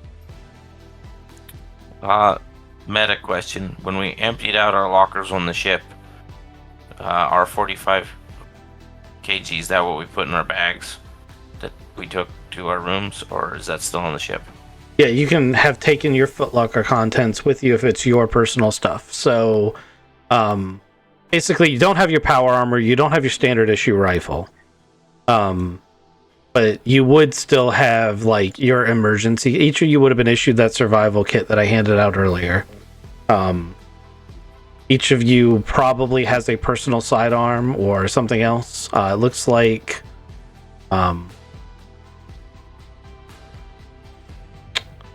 looks like Garrett has a auto shotgun and a discrete operations uniform. I don't remember him having those, but he's got them, so they're here somehow. We got those on when we escaped from the crazy. Oh yeah, that's right. They were in that hut that you guys did the road trip, the Mad Max trip. Yes, I remember that now. Yep. Yep. So you would have those because those are those would be what was in your duffel bags. Now, obviously, the disadvantage of a setup like Hylar's or like Garrett's, and let me see what you've got over here. Yeah, it looks like it's just Hylar and Garrett. Is that they have very large weapons that are difficult to conceal. Oh wait, no, he's got a laser pistol, so he could use that.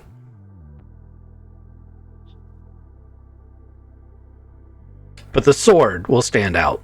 Although I cannot imagine Hylar giving up the sword for any reason. No, not at all. Tell me about the static blade's blade. It is a physical blade, right? So if I can sheath it on the back? Yes, it's a physical blade. It, in fact, only has the static effect when powered. Figured. Okay, thank you. It can only be operated continuously for 30 minutes. It actually says it right in the description. It's off most of the time and on its sheath. Yep. And if you accidentally cut it on in its sheath, it probably will cut through it like a hot knife through butter. That'd be bad, okay?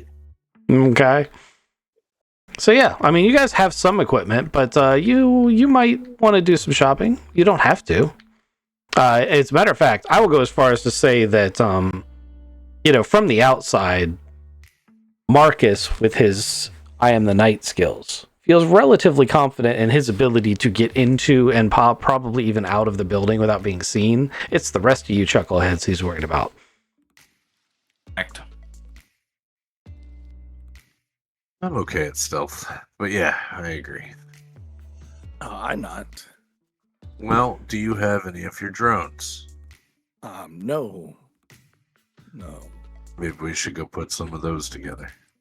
Just a little drone to go in. Yeah, or be the eye in the sky. That's one possibility. Yeah, I have a laptop, and they said there was an electronic lock. if I can get into their internal system, they wouldn't put the. Who knows? If I can get into their internal systems, I can. Maybe we don't even have to go inside. Oh, we lost somebody. It's Hopefully it's not me. Oh, okay. We lost Dodos. Well, I did have that shotgun. Alt F4.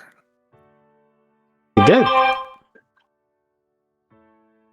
Apparently, he's had a power issue. It says power surge, but what I think really happened, and he didn't say this, but what I think really happened is, once again, because when his cat gets mad at him for not petting him, his cat steps on the surge protector. So we'll see if that's what happened when he came back. Wow. Smart cat. It's one of the reasons I don't have that kind of surge protector down there, because my cat would do that. My cat pulls on my headphone wire when he doesn't feel like I'm giving him enough attention. Like, he literally just reaches up his little mitts and grabs it so he can pull my head down towards him. He wants the boops. So, I think you guys are actually hitting on the beginning of a good plan here. And you're looking at what you guys can do and learning from your past experiences, which is, very good things. But also got to remember that this isn't meant to be a multi-session problem. So, Right. Got to move. I'm not trying to like tase you into, immediate stampede, but I am trying to mention that, this is not necessarily a Rubik's Cube. All right, let's go get some Brelix drones made up or bought, or maybe Greta can fix us up with something. And then let's do some recon and check that place out. Roger. The only more recon I think we can do is getting up next to the building and looking in a window.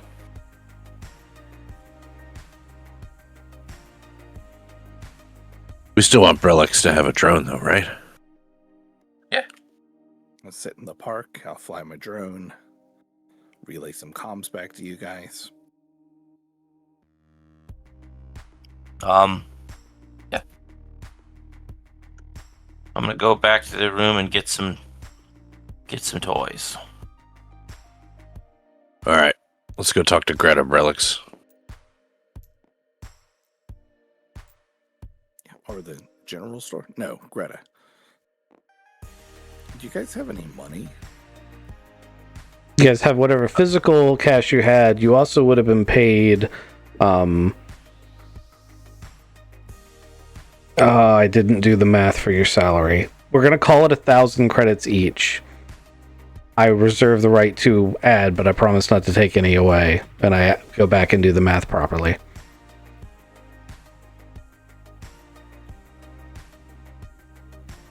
All right, so that gives me $16.50 in cash.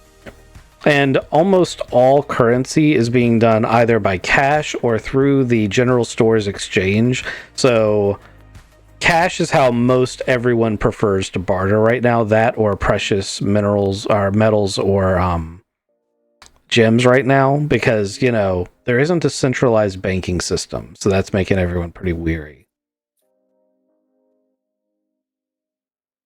Great chickens and seeds. It hasn't quite gotten down to that level of barter, but it is a thing where, having cash is preferable. So that's what the resistance pays in.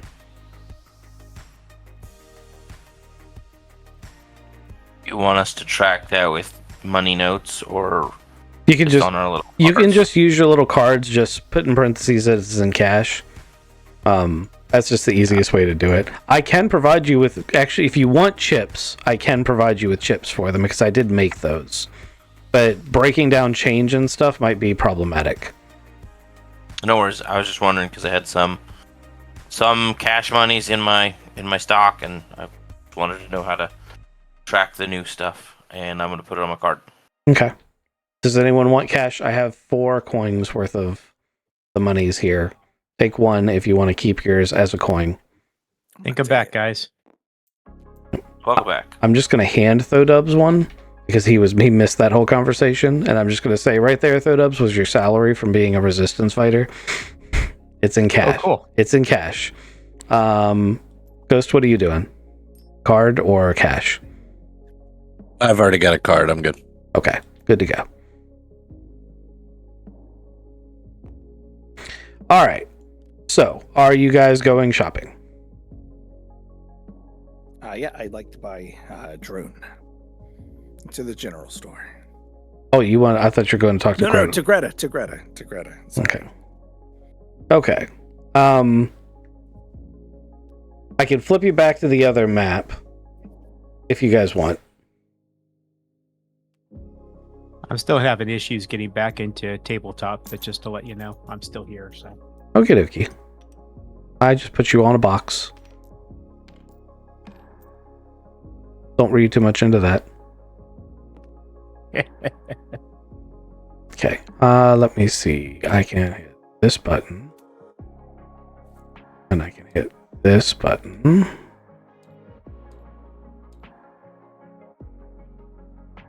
Alrighty. You guys walk back into the generator room. What is in this box? Where did this box come from? This box is full of heating coils. Where did this box... This box should have been over here. I was in Greta's top level map. Oh. Now it's going to be in this map. I think we paid her with those last time. That was a mission objective at one point in time. That's how you guys got to be heroes of the town. I must not be doing it right if you don't remember that. I definitely remember that. We paid her. Okay. You guys show up. Greta's like, you're back. Yeah, Did you guys make it to the subway yet? We did. It looks fantastic down there. She gives a big old smile. She's like, we worked pretty hard on that. You did a That good was job. You helped with that? Yeah, there's not much that happens in this town, honey, that my group doesn't have to be involved with. We pretty much built this place. Brelix gets really close. And he goes, customarily, to thank you for that. And then he goes and he tries to kiss her on the cheek. Roll charm. I don't care what your stats are for social charm, but you're going to roll that. Rolled a 7. I've got a -3, -1, -4 for a 3. You lean in with your little tongue la, la, la, la, la, out because, you know, you're a blop. And she is like, whoa! And she, like, pushes you back. Like, what are you doing? It's not that kind of party, honey. I was just trying to say thank you for working really hard and giving us something that was really nice. She looks deeply disturbed. I don't know if Brelix will be able to understand that emotion, but the rest of the guys that are watching can. Oh, I'm so happy. Brelix takes a couple little steps back and goes, well, I thank you anyway. We're here. We last time you said you do all of the things. I need a like small quadcopter drone with a camera on the front, and because you do everything in this town, like you run it. I just wanted to know if you knew anything about those. What would you need such a drone for? Just some surveillance.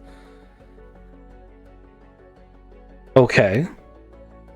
Interesting. I probably should ask why you need to do surveillance, but I'm not going to. You need a drone to do surveillance is what I'm hearing? Yep, 100%. Can you come back in an hour? Let me see what I can do for you. Yeah. And if it could have Yeah, just some surveillance drones. Ah, there And it is. thank you again. Took forever to find this damn thing. Okay, so she asked you guys to buzz off for an hour. What do you do during that hour? You can basically montage it, because I found the thing I was looking for. Went back and, like I said, got prepared for nighttime super sneaky operations. I get a balaclava. Okay. Suit plus face covering. That's it makes your face disappear. They'll never find you now. I look like a hitman. I don't think you know how a hitman looks. I don't think the hitman usually goes with the balaclava. No, well, we're going to tangent just for a second metagame. I've been watching Ghost play Hitman, and it's interesting to me because at least while I've been watching him, not once has he bothered to put on a disguise and pretend to be another person, which is like one of the main premises of the game. He will try to sneak or then shoot his way through everything, but very rarely does he try to like lay a trap or bluff his way into a room by pretending to be a guard. Nope, I don't do that. But that's how the game is supposed to be played. Like, that's the point of the game. And it's just No, I get wild. It's just wild. I'm terrible at it. So like I'm watching him do this Hylar Hitman, and I imagine that Hylar is like in the same mindset of, I don't know, it seems un-Aslan like to pretend to be a guard. But I'm gonna wear this suit anyway. So sorry, we went on a tangent and I said we were going to. You bought a balaclava. Rex, what did your character buy? Do you need something? No, I've got my sneaky tools already. Okay. And Thodubs, were you sorted? I'm not sorted. Do I need to tell you what I'm getting, or? Absolutely, because it may not be available. We're in a refugee town.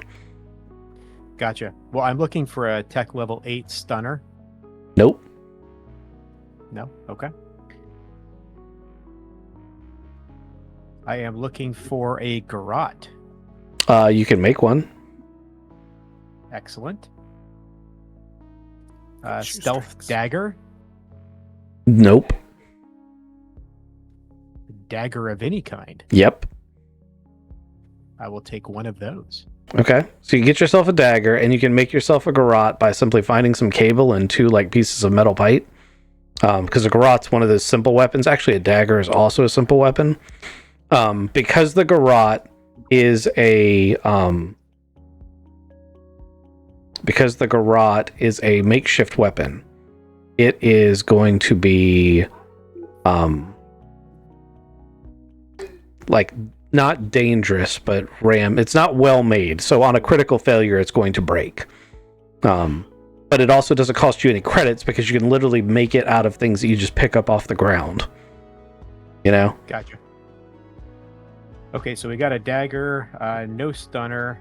I didn't think that your character had melee skills like that. I thought you were energy weapon. I am primarily energy weapon. Oh, okay. I do have zeros in that. Okay. All good. All right. So yes, a dagger you can absolutely find, and a garrote you can absolutely find. Any type of pistol? Yeah, you could find pistols and stuff like that. I don't know if you'll be able to find a laser one. I'll have to roll for that.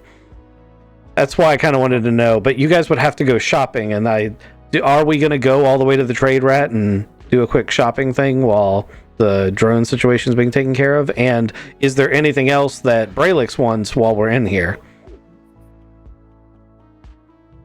No, I've got a laptop. I've got a drone controller. I've got a stunner and a pistol. But Braylix is ready to provide support. Okay. So I'm rolling to see. So what are you looking for? A specific type of pistol? Dubs or? Well, I would love to find an energy one, but I understand given the place that we're at, probably not. But yeah, just a slug thrower is fine if I cannot have an energy pistol.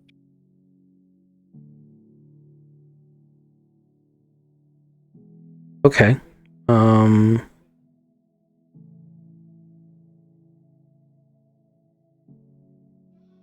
Any energy pistol, huh? Well, in a town like Drift, I don't know if I can be very picky. No. I'm just trying to see if I have a card for the one that I would have. You wouldn't normally have a card for this.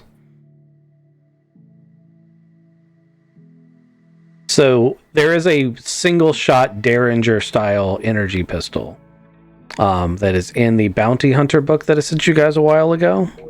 I am looking up the page number right now.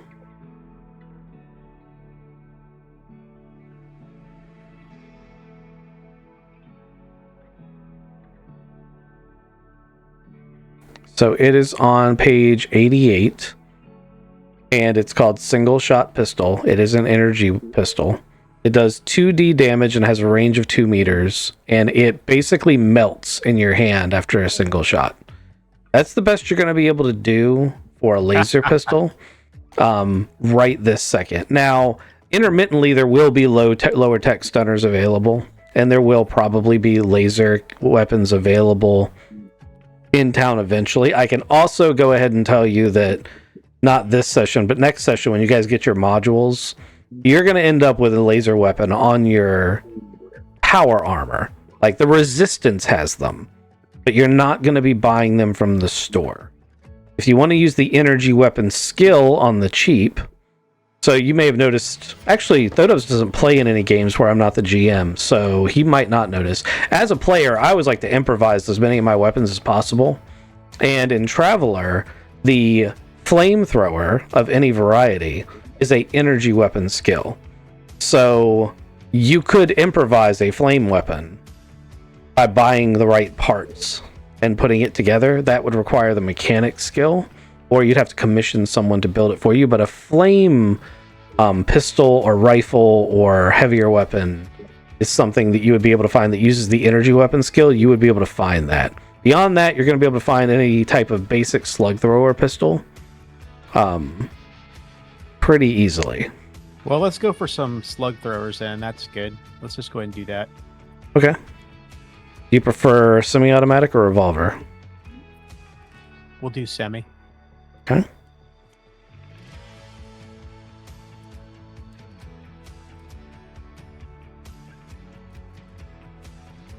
You find a lower TL auto pistol. There's that.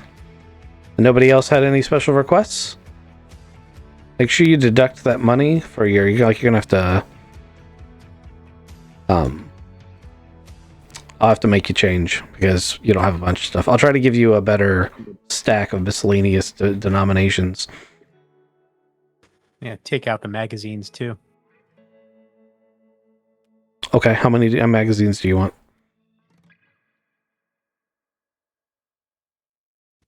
We'll do 4. We'll make it an even 40. Okay. So 240.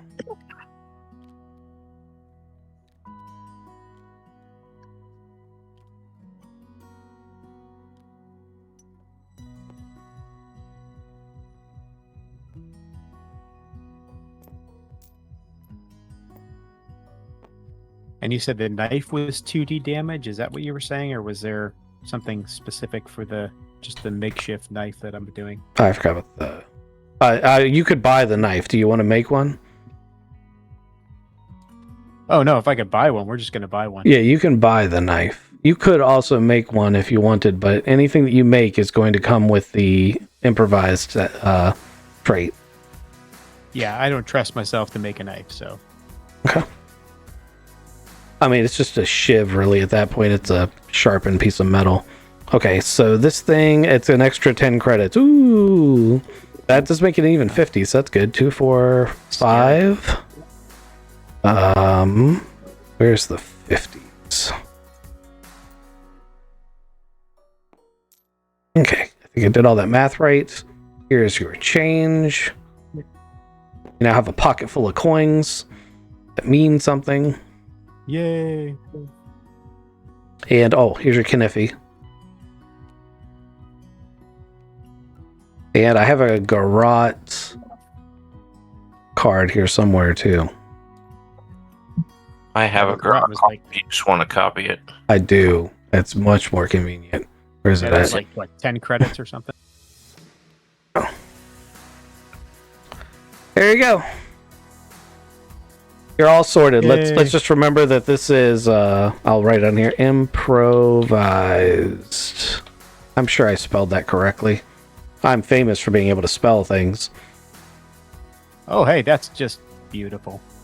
So, Braylix, you make it back to Greta, and she hands you this. It is not a small quadcopter drone. It is significantly better in every way, shape, and form.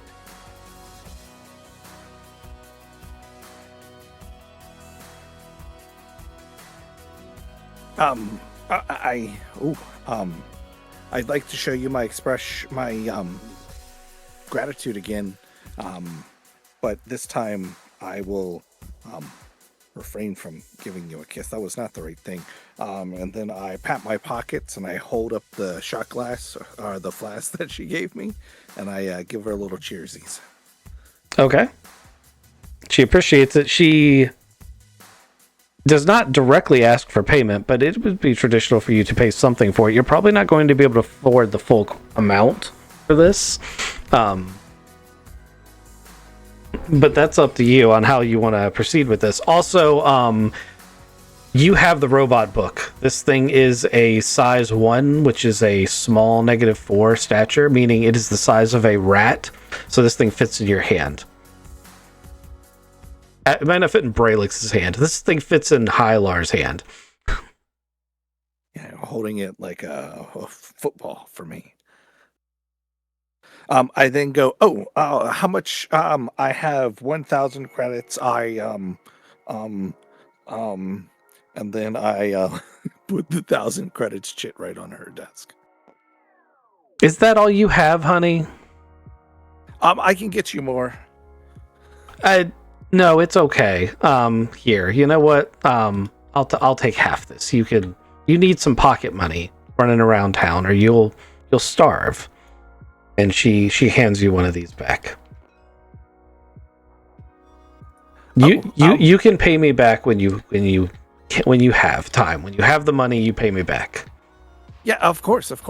This is again, I couldn't be happier. Also, I if you, I was about to say, if you come across any good whiskey or good cigarettes, I'll take them.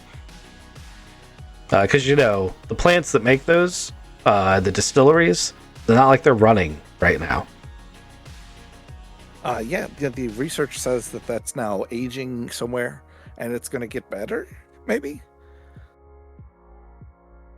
The taste Sure. to me is still overwhelming, and yeah.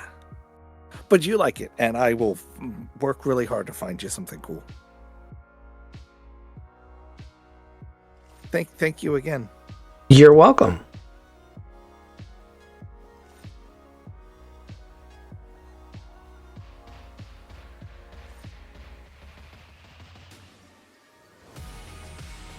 Everybody ready? Definitely. Let's do this. Well, let's wait till nighttime. Then let's do this.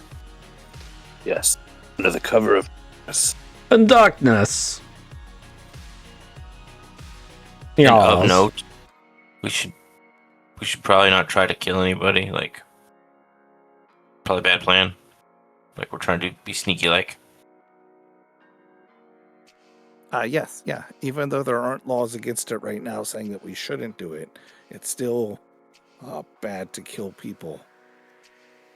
So we're sure no one wants to stop and ask for anything other than the super lethal things you just asked for.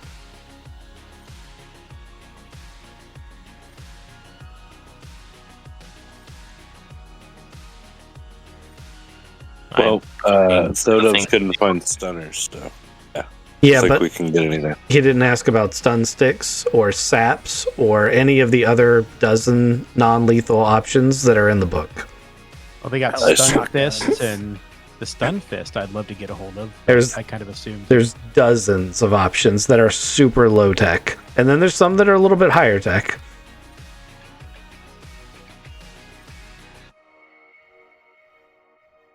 I'll go ahead and throw you a bone and just say that as Thodubs is putting together his garrote, he's like, oh man, I might want to be able to knock somebody unconscious. And I bet if I just take this bag of lead shot and put it here, I can make a sap. And I'll just give you that. Sweet. It's about as low tech as they come, tech level 1. Hit them with a bag of heavy shit. Wonderful things.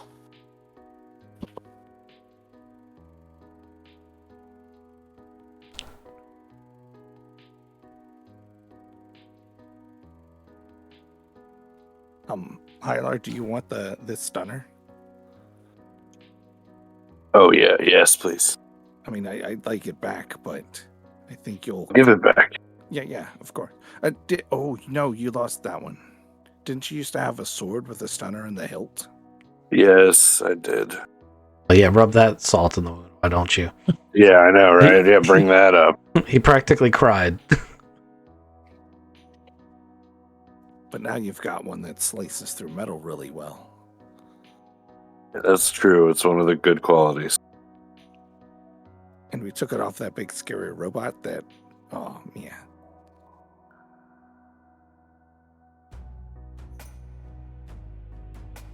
I'm going I'll to follow you. pull up this one. Okay. I don't actually have a map for this place. So you guys, you have to use some theater of the mind. Actually, you know what I should do is we should just draw. Why would we not just draw? That seems like the thing to do. Let's do that. Okay. My really bad drawing skills will be assisted by my amazing players, but who are all more artistic and better at doing acting than I am. Here is a perimeter for the building. I said it was like a rust red. Let's make it like a rust red. Okay. And out of the front, there is a main door. And in the back, there is a roll-up door. And there is a camera that looks out over the loading dock area. Kind of like that angle. Let's see. What else from the outside would you have seen? There is a junction panel here that goes up to the top. And then there are windows along the front. First and second story. What else are you guys looking for?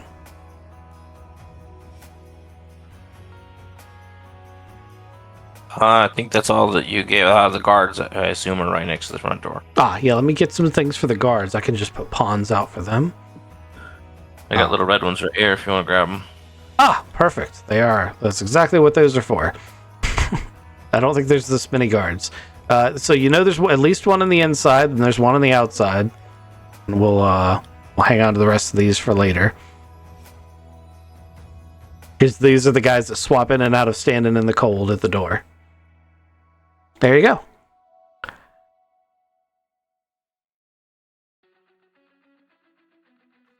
Alrighty. I say we come in this way. And we can disable the camera here. And we can either go in the back door, just realize that's noisy. Or we can come in through the front, maybe distract this guard. We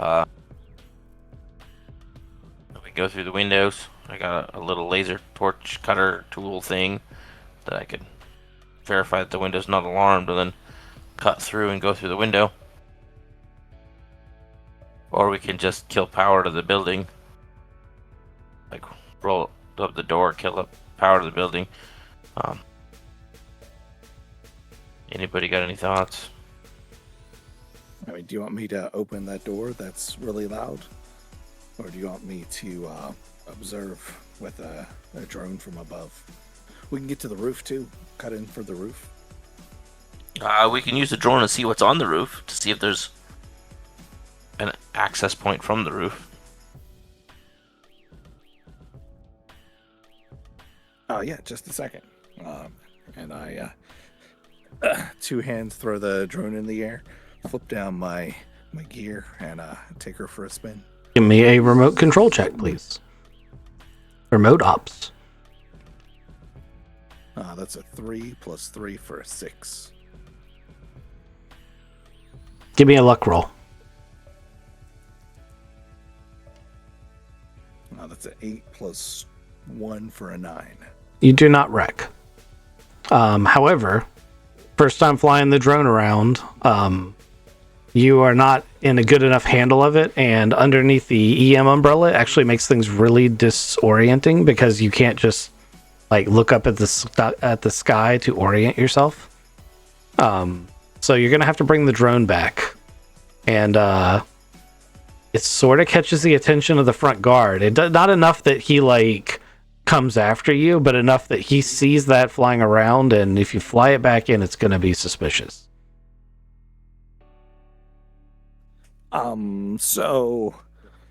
This is not a quadcopter, and it is very disorienting being inside it and looking up at white and down at white and looking for a red building. I think I found it, but I also think the guard saw me.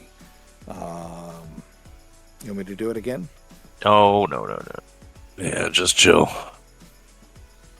Get to a position where I can see the guard. Does it look like? Two things that I want to look for. It does look like the guard has any sort of the night vision goggles, light amplification gear, anything like that. And does how do the lights look from inside the building? Is there any lights on the outside, or light coming from the inside? So yes. So as you peek your head around the corner, for the lights question and for the questions you ask, you do not need to make a roll. There are floodlights off the front of the building, and there are very dim lights down the alleyways between each buildings. You can't see behind the building from your current angle.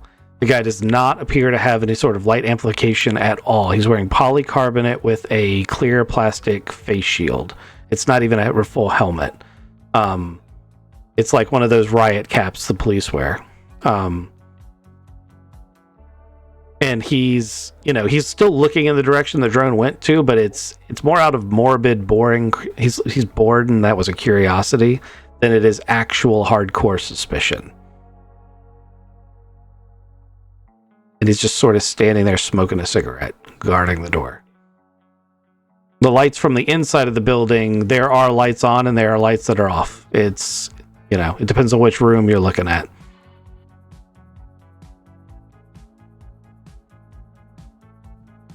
All right.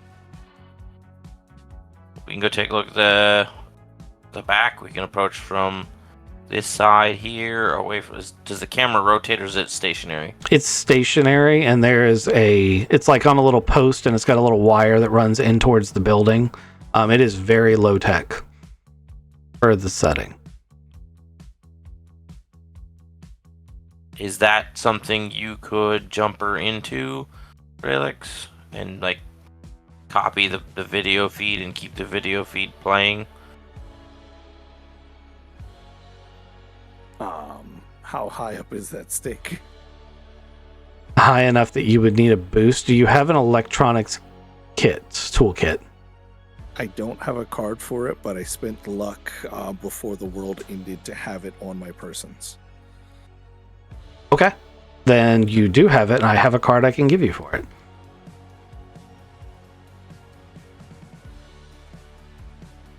You guys think I could make this jump from one building to the other?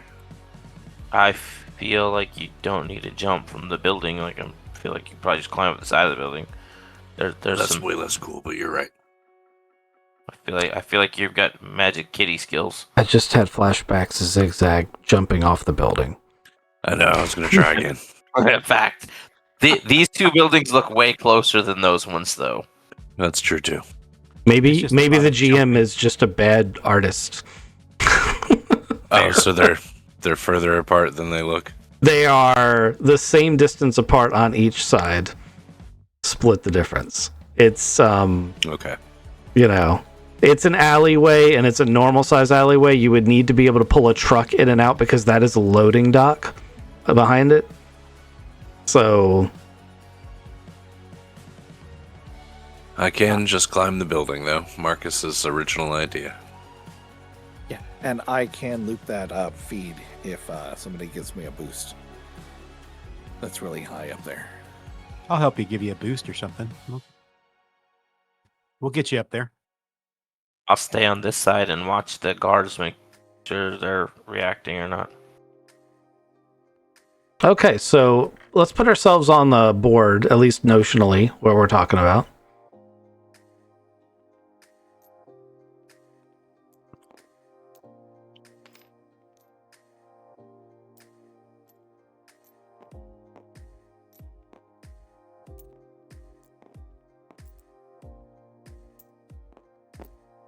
Okay, in order to get to the position that Garrett and Braylix are saying they're going to be in, and for Hylar as well, we just need a very basic stealth check. It can be a combined check because you're traveling as a group.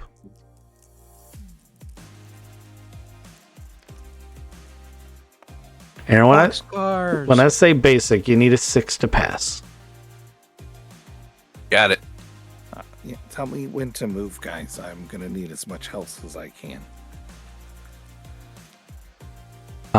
You don't need as much help as you can.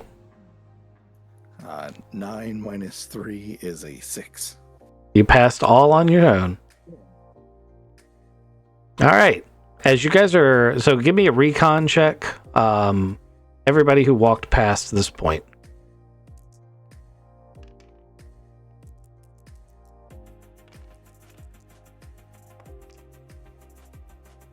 I got a 10. You are the most important person to have passed it.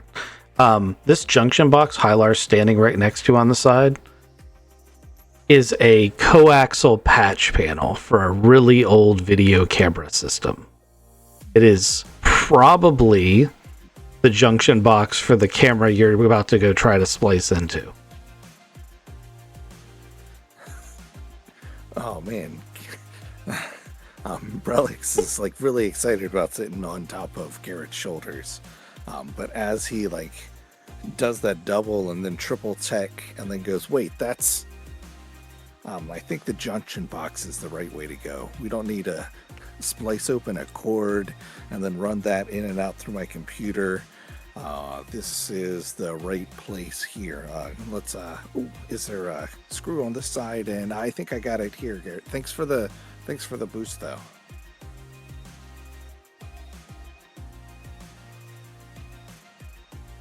And I pop the junction panel open. Okay. If you don't care about breaking the lock, you can just pop it open with a screwdriver. If you want it to look like you were never here, you'll need to pick the lock. That is Use my knife. That is a dexterity deception if you want to pick the lock, but you'll also need the correct tool for the job. You guys want me to come pick the lock for you?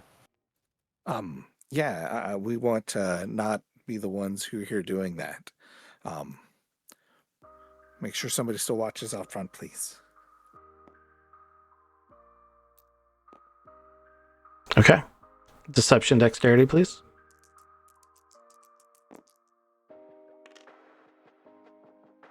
8, 9, 10. Like a glove. You needed a 4 to pass that. It's a luggage lock. Brelix is in awe. And then, I was just gonna hit it really hard, but that's probably it. Wouldn't have been really quiet like you did it. And now we can lock back up after we're done. Thank you. Brelix, this is actually a comms check to slice into this thing. Nice. And pulls out his computer, plugs in the stuff. Rolled an 8 plus 2 for a 10. Okay. With the effect of everything involved, I'm going to let you get away with you tippity-tappy it into your computer. You're spliced into it. You can now loop back the security feed on any of the cameras in the building. You now also have cameras on the stairwells, the front lobby, which is where this is, and there's a single security guard sitting behind a reception desk where they has all of the views you have on a single monitor, but he is blatantly asleep. Like, his head is lulled all the way back, and like he's out cold. From the stairwell cameras, your reception area cameras, it doesn't look like there's anybody else in this building. If they are not within view of the cameras. Brelix will pass all that along. The front guard is asleep. I have access to all of their cameras, and I can't see anybody else on the cameras. Let me know, and I will set loops on everything. How much time do you guys need for the next 30 minutes? Yeah, we should be out of here in 30 minutes. In order to loop it, it's got to be connected to your laptop. It's a very old school system. I have to stay here, though. What do you need to open the back door? This laptop. We still want to open that loud ass back door? We need to find another way in then. Front guy's asleep, right?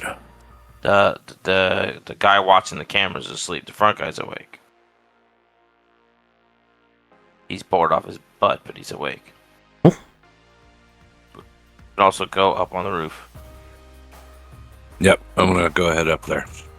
Athletic strength check. I'm not in power armor. At least I don't use my back.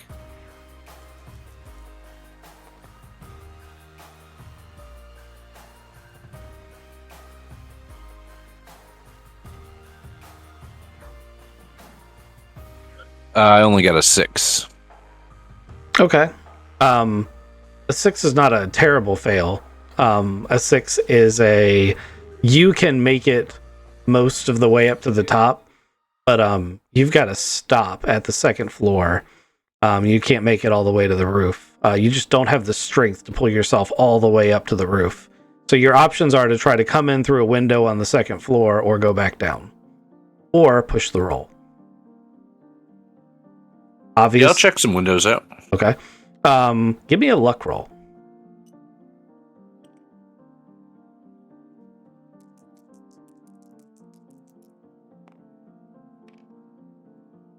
Yeah, I got that. That was a 10.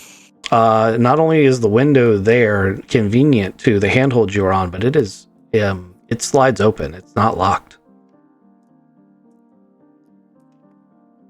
I'm gonna let myself in.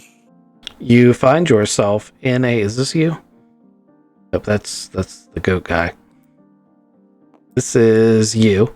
You let yourself in. You find yourself in an upstairs corporate office. There's not really high security in here because it isn't a prefab building. And the office that you're in, the door is open. And did you get a 10 or a 12? I got an 11. An 11. 11's close enough. You look on the door, and the lettering printed on the door says, Julianne Sterling, you are in that office. On my comms, I'm like, hey, I found Julian Sterling's office. Is she in there? That's the client, or that's our... what's the target? I don't see her in here. You got anything you can take from her. We're looking for evidence that she destroyed evidence. I'm gonna look around the office. Relix, really, Jeremy, you just said something that is inaccurate to the point that I don't know if I can let it go. You are not here looking for evidence of anything. That is not what you are doing. Go ahead and have a look around, Ghost.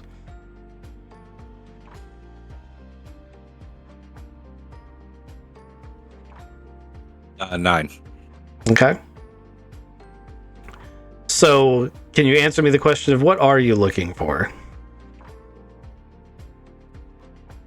I am looking for key cards, access codes, passwords, children's photos, in that order. I'm going around her desk.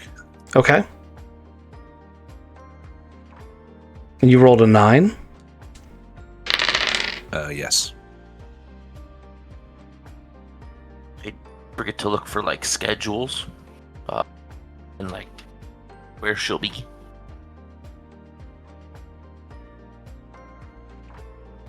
You find a set of building keycards.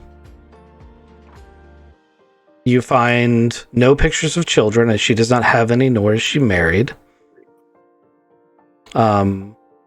You find a schedule, a handwritten set of appointment memos on her desk that talk about an inheritance meeting she was supposed to have yesterday. And there's a bunch of other paperwork scattered around her desk, and there's also a computer there.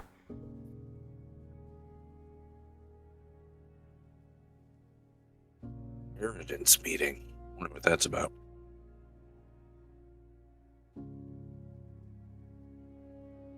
Find anything? I found some calendar meetings. She's got an inheritance meeting somewhere. That's pretty important to maybe. Well, I'm going to let you also have that since you were looking for key cards. There's some data wafers that are on the counter too.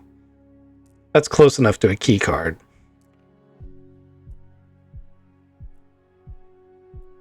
I did also find key cards and data wafers. Key cards to the building. I don't know what's on these data wafers. Find a computer? Yeah. Can we get? Can we get that computer down to Brelix so we can see if he can image everything on the computer, and then we can take that and the image off the wafers and then put the computer back out of here and go. Ilyar's imagination runs wild as he grabs the computer tower and throws it out the door. No, I very carefully go and unplug everything and take the tower. Okay. It's and then come to the window. It's an all-in-one unit that is, while it is a PC in quotation marks, it is also a super high-tech PC where it is the monitor. And it has like adaptive holographic controls and stuff. So like it is a thing where you can just chuck it out the window and someone can catch it, or you can very carefully walk down the wall with it. You grab the data wafers as well? Yes. Okay. Alrighty. Give me a athletic strength check one more time.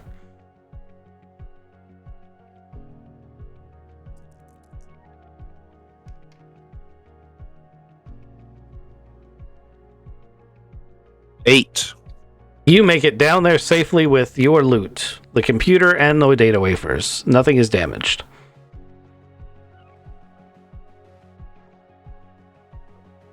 I got that lady's computer. You took the whole computer. Yeah, what did you want me to do? I don't know. Does it have a battery? Does it still turn on? Here, you check it out. I know very little about computers. You will have to plug it in somewhere. However, it is a self-contained unit. So, yeah, it doesn't need a battery as long as you are intending to take it back to your apartment and turn it on. Felix turns it over a couple of times and goes, I think you did good. I also think I need to get back to the apartment to open it up. And you might need to go back through the window to put it back before tomorrow. Does this building beside us have an open window that we can? Give me a luck roll. You want to break into another building? Yep.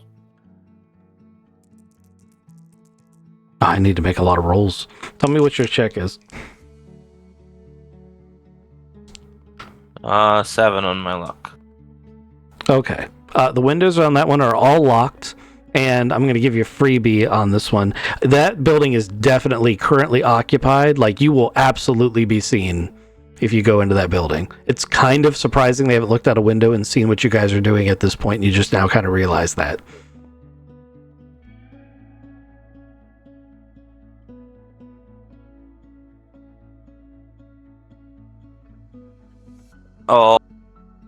Alrighty. Yeah, let's go find a place to plug this computer in. All right, I'm gonna stop looping the cameras. I'm gonna take my computer back. I'm gonna lock this guy back up.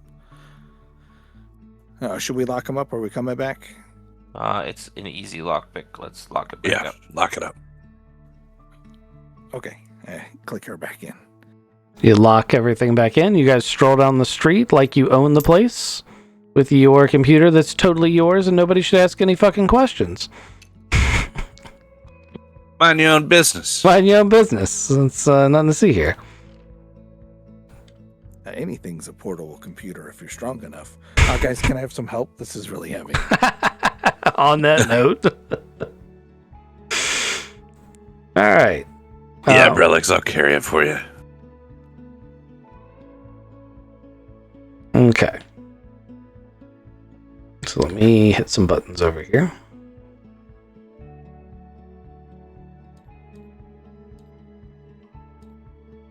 Guys, make it all the way back to your apartment.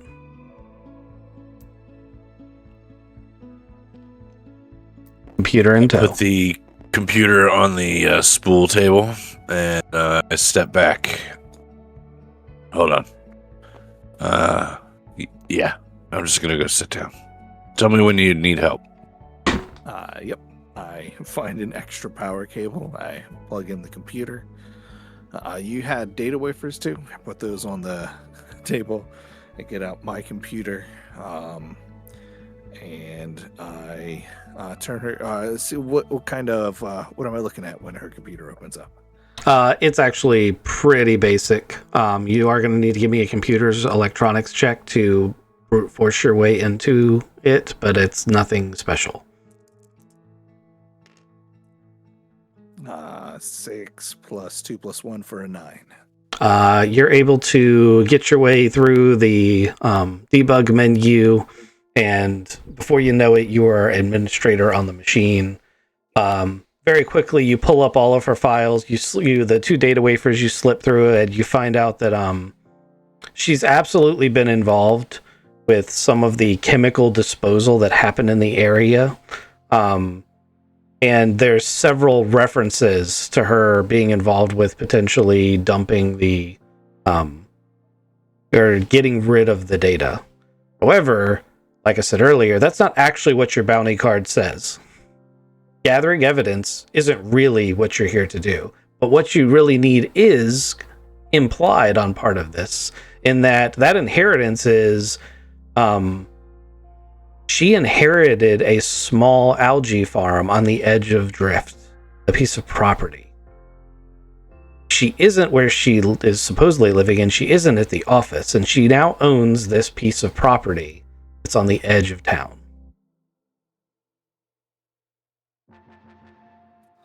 Brelix scrolls through,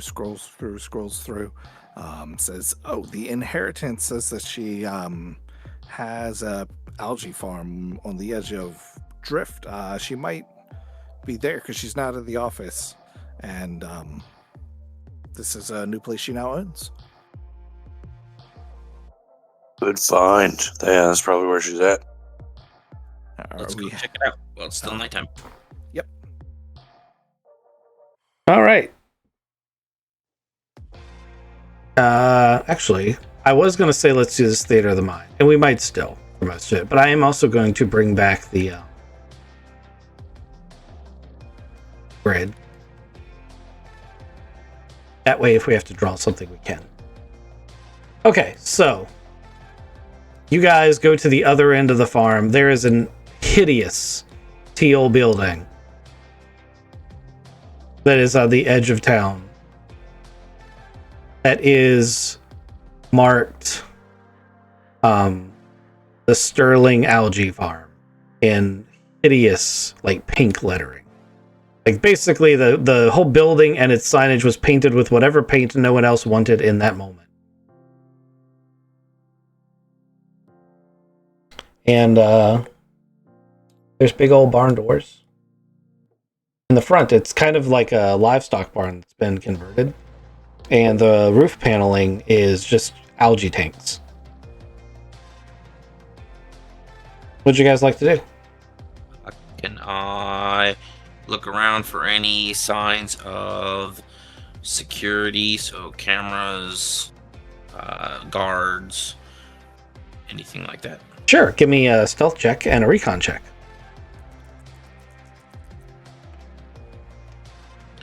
So stealth is uncalculable because it's that awesome. Mm-hmm. You were the knight. 50. Yep. And then recon 10. Fuck yeah. Okay, so there is no security. Even the limited security the office building had is not here. With a 10 and your stealth being the way it is, as you go past this single story structure, it's a tall single story, but it's a single story structure. There's a window and there's a curtain drawn over the window, but there's light coming from it. And you sort of just poke your snoot as close as you can to the gap in the curtain, and you peek through, and there is Julianne Sterling. There's a little cot in there with a little desk, and she's just sort of sitting there with her pad in one hand like she's trying to read, and she's got a baseball bat in the other hand, and she's like sitting facing the door like she's just waiting for someone to come bursting through it. And the window that I'm at and the door, are those the only two entrances? Yes. I'm going to signal over to Haliar. There's one door on the other side. And Haliar, if you want to go through the front door, I'll go through the window. And I got handcuffs with me, and we will do this. And 4. We give you the back room is about like this much of the building. The rest of it is an open bay with all of the support equipment for the algae tanks. And the door is here, and the window is here.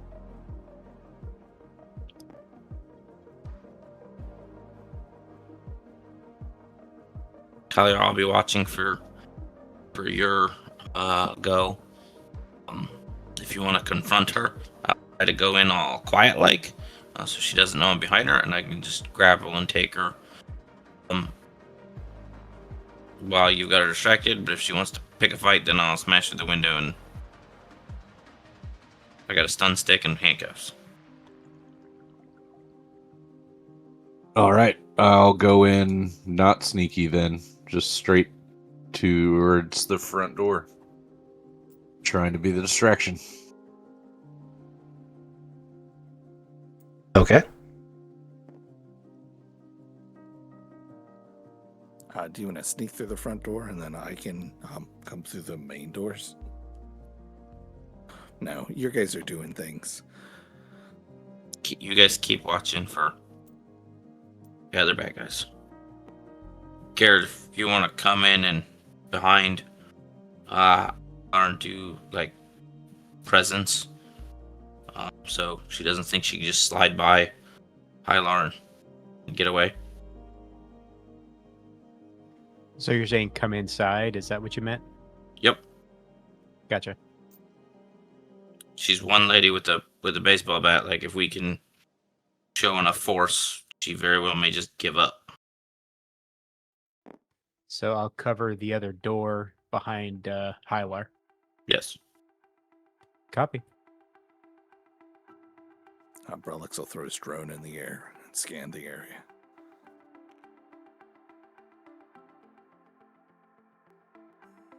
Actions on you, Hylar. I walk up to the door. You said it was open, right? It's that door isn't open. The barn doors over here. Okay. They're swung open, and like the lights in here are on. She's not really expecting anyone to find her here, but she's also like, she's obviously terrified from Marcus's point of view. Like, she is not a person who is used to having a bounty on her head. Rule of cool there. Hylar, like, kick the door in. Yeah, I was just thinking. Yeah. Kick the door in and be like, knock, knock. Is that what you do? Yes. I'm going to kick the door in and say, knock, knock. Okay, what I'd like from you is what would they use for intimidate? Is intimidate a skill? It's persuade. I don't see intimidate, so I'm going to say persuade. Okay. I've got a +1 in persuade. I can do that. Roll it as a social persuade. Excellent. So it'll be a +2. But when I roll a 3, that's only a 5. Okay. All right, just for shits and giggles. So she's not going to do the best thing she could have done, but she only rolls a 4. So you kick the door in and you do your big surprise thing and you're like all prepared. And she goes, ah! And she like throws the bat and the tablet in the air and starts just like, ah! She's like crying uncontrollably. And then she like runs for the window thinking she's going to climb out the window. And Marcus, she opens the window right in front of you, and then you're like face to face with her. And I'm going to say, hello there, and poke her with the stun stick. Okay, give me a melee check.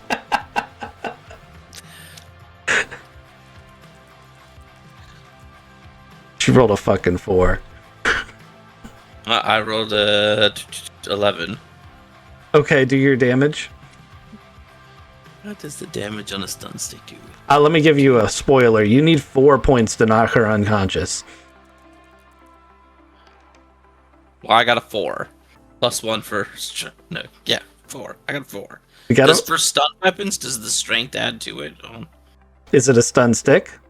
It is a stun stick. Yes, you can. Then I got a 5. Okay, you only needed a 4, so you did good. So you stun her. Luckily, she had to climb over the cot. So as you stun her, she literally just collapses onto the cot. So it was a soft landing. And you're all like, it's anticlimactic. Like, I'm gonna climb through the window and put the handcuffs on her, and yeah, grab her tablet and everything. And with all of this stuff, we should have plenty of evidence and her to give to the marshal to do the thing. Let's drag her in now. Yep. okay. Very well executed, gentlemen.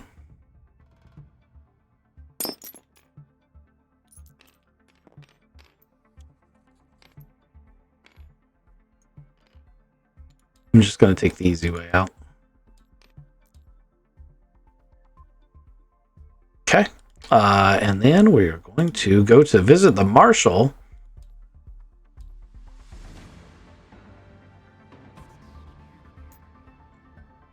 The marshal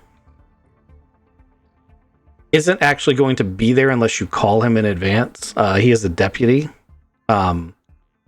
But you guys would know that. So can I assume that you call the marshal or send him a text message saying, hey, we've got this lady. Do you want to meet us at the office? Yes. Oh, yes. Okay. So he will be here then when you get here. He's like, you could tell that he's like rushed out of the house though. And you come carting her in and he's like, God damn, you guys did do it. Well, yeah, you told us to. I'm thrilled. I'm so amazed you guys took the time to do this. That's the least we can do. Yeah, I mean, the law is the most important thing, and without the law, man. Yeah, what she shouldn't be doing. We've got a whole bunch of evidence on this data card, and this shows that she had email communications that says that she was destroying the evidence, and here she is. Cool beans.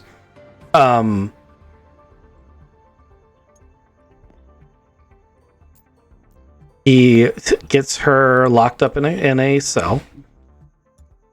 He's only got one available. Puts her in there. Eames, you say? And he's like, gentlemen, let me get you your credits. I'm very thrilled. This is going to mean a huge bit for the community because those chemicals they dumped are like they killed people before people figured out what was going on.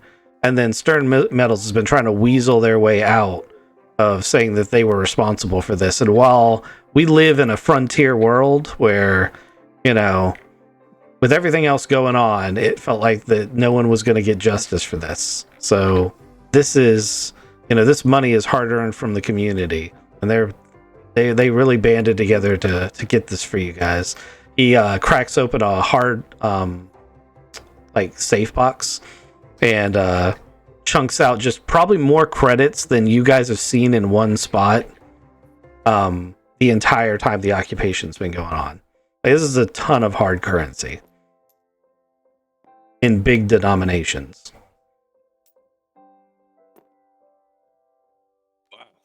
All right. Now we can do some shopping. I owe Greta a lot of money.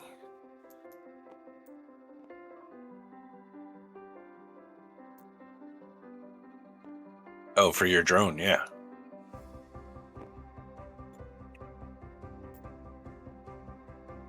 We're just counting it and splitting it. That's what I had done. There's one Eh. extra 1,000 credits. Give it back to the community and make them like us even more, maybe. I don't know. Give it to the marshal. He's got a hard job. And he's doing it with him and the deputy. There you go. Fred is going to be like, that's actually like super, super nice of you guys. That's like a month's worth of funding for this place. Hopefully you can do some good with it. Now, you guys did enough good tonight. This is going to make a lot of people sleep better. Just knowing that justice was done, even in this, in this occupied world, it's going to mean a lot. I really appreciate you guys, and I'm going to make sure everybody knows what you did for the community.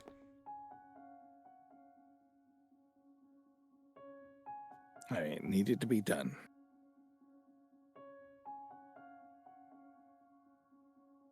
Yeah, Fred, if you got any more, where to find us.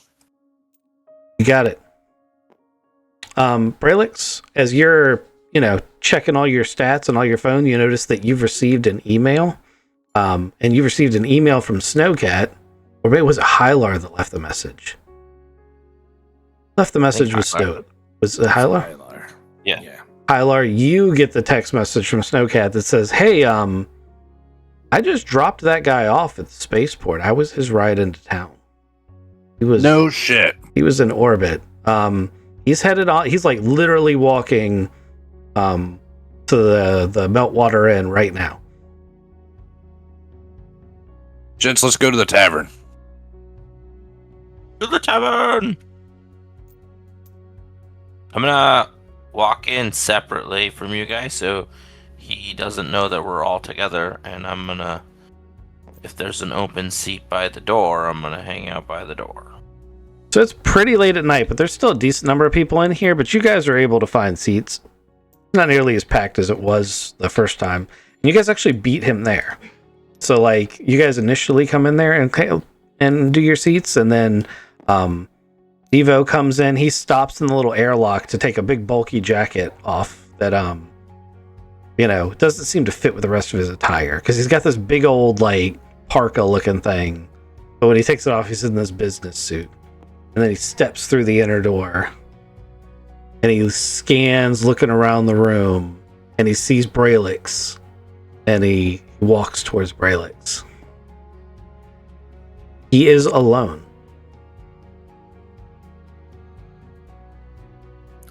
Braylix will wave to him.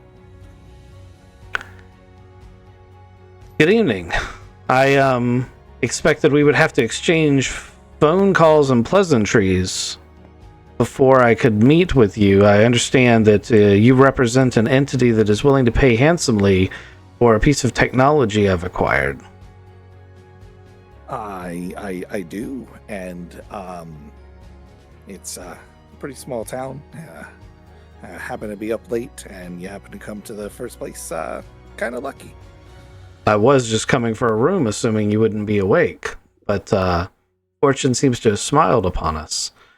I'm ready to begin negotiations now, or we can continue this at a more discreet location and a time of your choosing.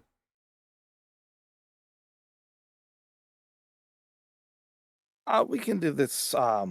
We'll do this later. We could pick a spot, and then we'll have less people listening in. He looks around the room, and like he's eyeing the various different patrons. He does not seem to notice the party that you're with as people that are associated with you are watching him. He's like, very well, that seems like a reasonable precaution. I am exhausted from the flight anyway. I will arrange for a room with the innkeeper, and I will calm you in the morning. And he walks over to Nira. He actually sits right next to Hylar and exchange pleasantries with her.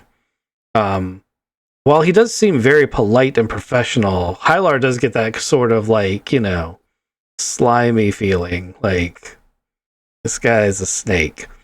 Tell him to try the stew.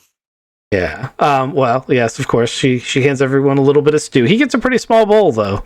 But he has a little bit of it, and he gets a room, and before you know it, if you guys don't do anything, he's off to bed upstairs, one of the guest rooms. All right. Did you want me to take him out and steal the key? I think we still should try to. I know Redlix just wants to negotiate. It's been a while since he had to negotiate. I don't know if it's going to be in good faith or not. He was willing to do it just right then and there, and I don't know. We should call Snowcat and maybe check his pockets as this is on the way out. Check his pockets. He left a coat by the front door. Oh.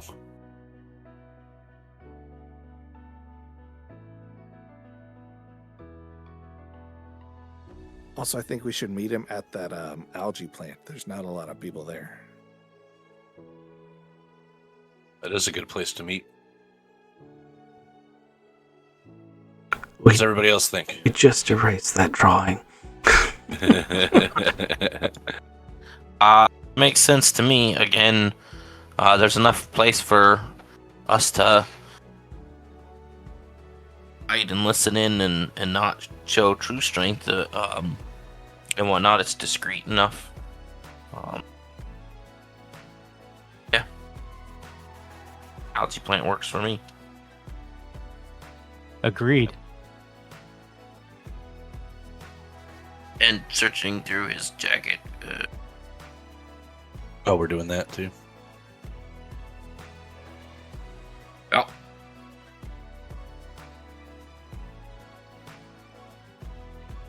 Hyler, are you going to reach out to Snowcat? Yeah, I mean, what did you want to hear from her? Just what kind of vibe did she get from him? What kind of vibe did you get from him? He's a slime ball. I don't know how you can't get that feeling from him. Just look at him. Yeah, but he has something we want, and we have something he wants, and everybody's going to walk away happy. Yeah, maybe. Hopefully. I'm kind of interested in checking out his room once he leaves, like going in, sneaking in the room, checking in the place, as long as he hasn't checked out yet, just kind of see if there's anything interesting in his room.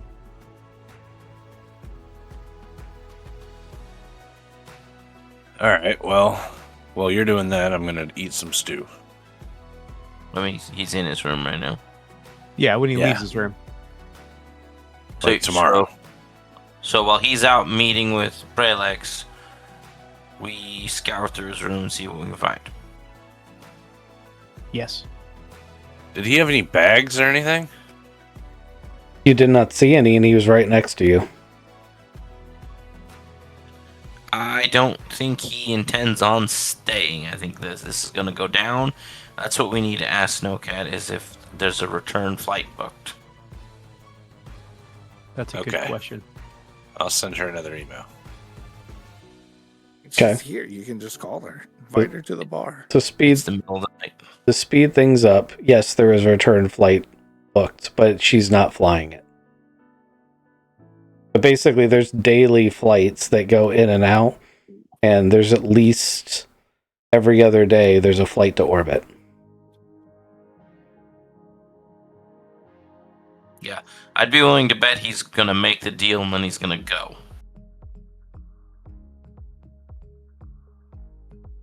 Yeah. Okay. And you're still wanting to do this deal, right? Yes, 100%. Maybe you should get it over with. We'll do it at breakfast tomorrow. I mean, I'm going to email him the location before I go to bed. I'm going to go to bed, and what time? We said do it at breakfast. I'm just saying if you want to get it over with. Yeah, how about brunch time, 10 o'clock tomorrow morning? Ooh, brunch isn't good. I'm doing that thing. Oh, yeah, with the girl. Is it going to be mimosas? No, you might as well just do a brunch. That's fine. 10:30. We'll give you. I'll skip you the time to thing. get there. So 10:30 at the algae farm. 10:30, Algae Farm.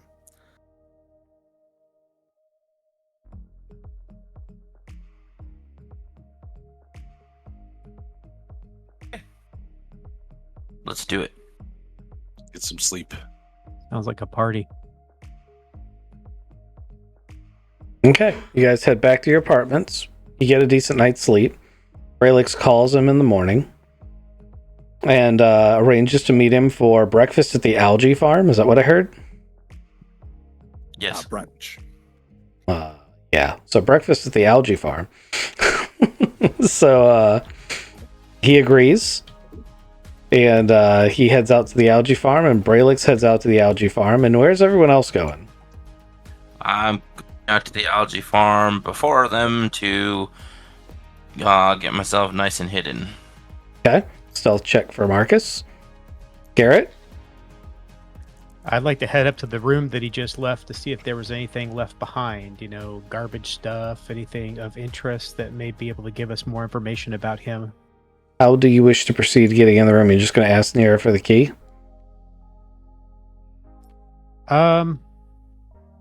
Yeah, why not? Let's do it. Give me a social persuade check. You can be charm if you want.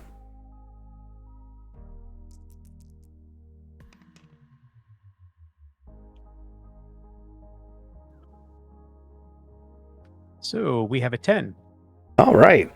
Nira's like, well, I've seen you hanging out with those good fellas, and you've been real good about here. And, you know, the marshal told me about all the help you did putting that wicked lady in the cell, so I'm just going to assume that you're doing good for the town, and I'm going to leave my master key right here, and I'm sure it's going to be back here in just a few minutes. Oh, hey, that's just huge helpful. Thank you so much. And what room was it that he was in again? He's in 3B. I mean, he was in 3B. He checked out, but I haven't had a chance to clean the room. Oh, that's perfect. That's perfect. And I will. I'll bring that key right back to you as quick as possible. Of course, dear. All right, Hylar. I'm backing my boy Brelix up.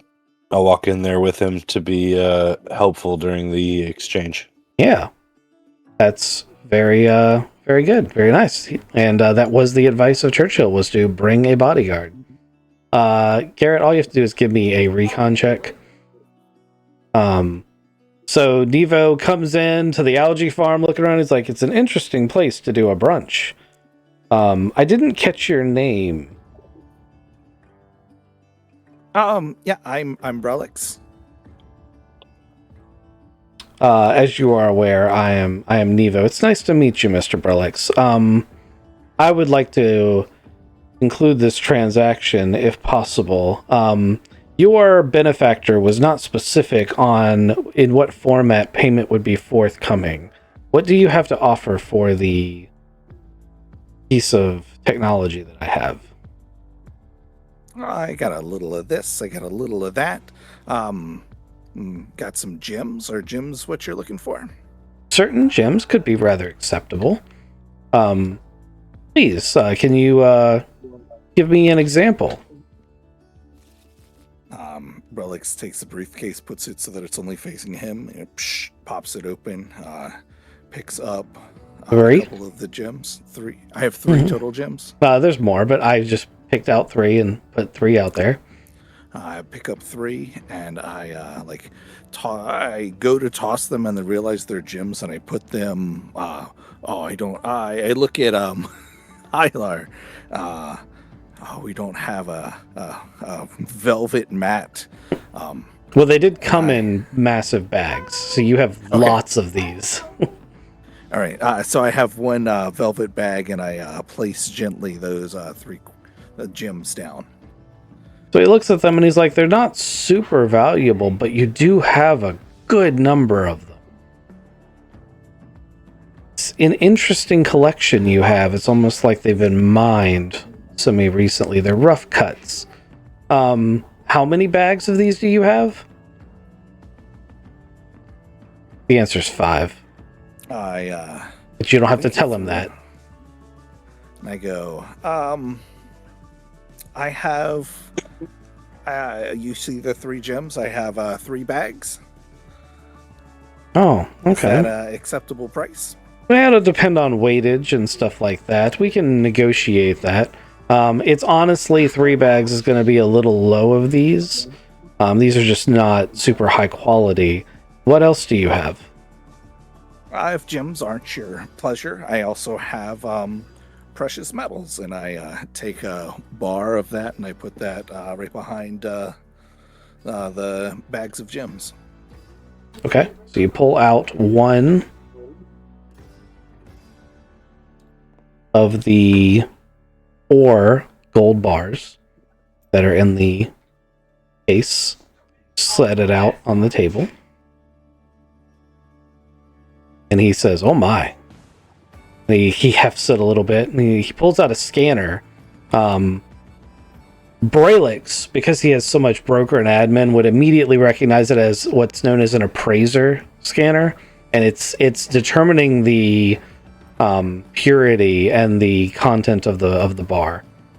And he's like, "These, how many of these do you have?" On its own, it does have quite a good heft. I do, however, have a brother for him, and I put that down. And I kind of give him a look over, and I look back in the box, and I look back at him, and I go, "How does that sound for you?" So your offer is 3 bags of gems and 2 gold bars. I don't know. Go ahead and roll your broker. Can I assist? Yes, absolutely. Are you assisting by being intimidating, or are you adding commentary? I want to roll in my streetwise check. And basically, I want to see if I can put together the price. What's this guy's price? Everybody has a price, right? Okay. I want to see if we're getting close to it. Roll your streetwise check. And then we'll have Kizik roll, we'll make it a chain. All right, I got a 10. Okay, so +2 for Kizik on top of his many other bonuses. And a good roll. 9. +1 for a 10, +2 for a 12. Or a 12. That is definitely a pass. It's not quite the critical I thought you might achieve with all those pluses. So between Hylar knows this guy will accept this as an offer. He's not thrilled about it, but he also doesn't like you're sitting here gauging. This is a custom piece of hardware. It's obviously not something this guy brokers with, but he trusts you enough to have shown up without a bodyguard, which that's actually a huge concession of good faith in the streetwise world. So he's gonna deal with what Brelix says is worth doing. Also, he doesn't have another place to offload this. You guys know enough about this key to know that it's only good if you're one of these AI. So this is a thing he can't really offload anywhere else. So with that roll, Nevo goes, 2 bars plus 3 bags of gems. We can agree upon that deal. And he pulls a velvet pouch out from his inner pocket. And he places the Pandora key on the table. And then he pulls from his other pocket a folding bag that is just a very lightweight, like nylon style material, and reaches to put the bars in the bag. And he's going to do that. He's going to take the payment you've offered if you don't stop him. Put it all in the bag and say, thank you. It's been a pleasure doing business with you and your benefactor. And if you ever need to acquire anything from our orbital facilities, I have connections all over the system. Up there, the fight is still very much going on, and it is a seller's market. And he stands up and he walks out. Okay. I don't have his comms. That's probably really sketchy to try to comm somebody up there. You have his comms locally, but you also have enough, like, if you had asked how to contact him, that would have actually really hurt your reputation with him. Hylar would know that. Hylar would also be like, no, you get in touch with these people, and then they tell him that you're interested, and that's how it works. Yeah, it's broker only, that kind of thing. Brelix started talking, and then Hylar gave him that kick to the back of the shoulder. Right. Yeah, the nudge, the elbow. And then he just sits back down and folds his arms. Then he picks up the Pandora's key and he puts it in the box and he closes the box. Psst. Now we send Marcus to kill him.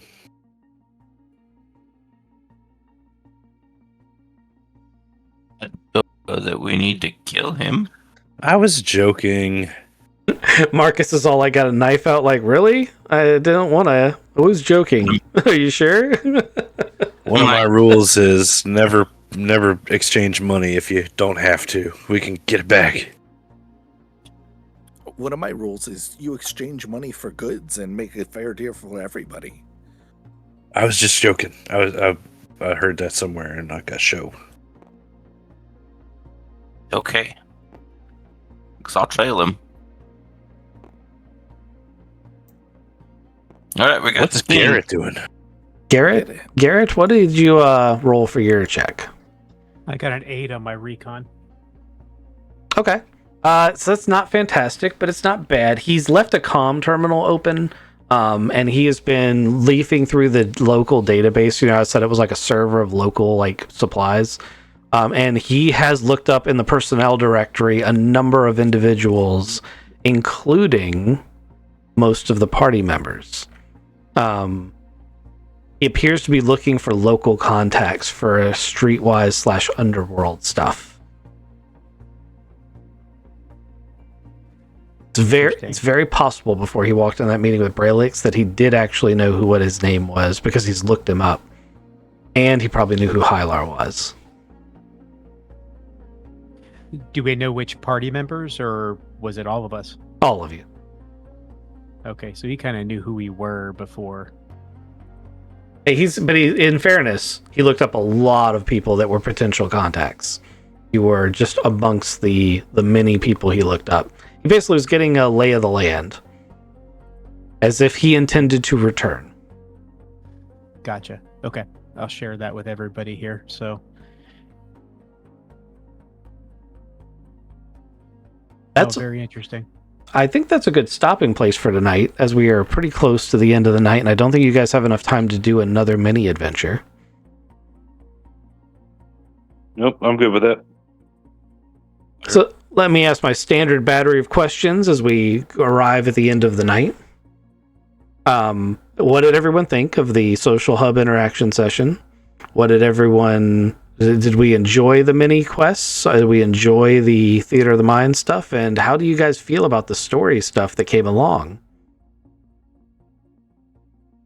I enjoyed it a lot. It was very fun. I like the mini quest. I still have a lot of questions as far as this whole interaction was concerned, but as far as where it's going to move forward, but I guess we'll find out. Well, that's part of the mini quest. It isn't a bigger story. That's kind of what I was implying earlier. Like these mini quests that you've just experienced 100% of the notes that I had. It's not like one of the main storylines. There is no future for this. I'm more interested in what's going on with Churchill and this key. Oh, the Pandora key. Well, you may or may not ever know that. That's honestly, that was Braylix's personal storyline, and when I put that together, I had intended and thought I'd made it very clear that, Churchill was trusting Braylix to do this on his own. I did not anticipate Braylix bringing the whole party in. Yeah, the fact that the whole party got brought in, I mean, especially Garrett, I'm of the thought of like, okay, I don't know who to trust right now. Mm-hmm. And what's going on with this Churchill character, especially given, some of the conversation of the other party members. So, yeah, I will definitely be keeping it in the back of my mind. And Kizik, you and I will talk off screen about, because off screen I'm going to let you, Kizik, because this is your character's like part of your developmental storyline. I'm going to let you choose what that key unlocks. That's really exciting. Yeah, but we'll talk about that more in between sessions. Okay, so we're good for this format. I'm going to keep evolving the maps for Drift. I was very happy to give you the apartment back. That is an inspiration I had as I was sitting down making these maps. I said, I need to make them a little place to live. And then I went, no, I don't. I have a great idea. I hope you guys enjoyed walking back into the map that map for the apartment was made by Kizik. And I'm glad to bring anything the players make for the maps. I'm always glad to bring that back. That's cool. I like that. Yep. 2 years of hard fighting, and now we see the apartment we had before that. And did a bounty. Oh, man, it was perfect. You did do a bounty. Yeah, basically where it all started, where it all began. So we got a guy named Garrett instead of Tubbs. I mean, the Easter egg was there. Tubbs was sitting on the toilet when we opened up the apartment map. He sure was. Yep. And then he ended up in the toilet. Why he was on Tylar's toilet is the question I wanted to ask. Oh, you wouldn't want to blow yours up, right? Like it's never going to be the same after that. Yeah, no, for real. And he wasn't home to object. So thanks, Tubbs. That's his practice. Well, with Catch, you got to claim that territory, right? He's like, "Oh, you're going to claim this territory. I'm just going to go into this and see what you say about this." I'm glad you died.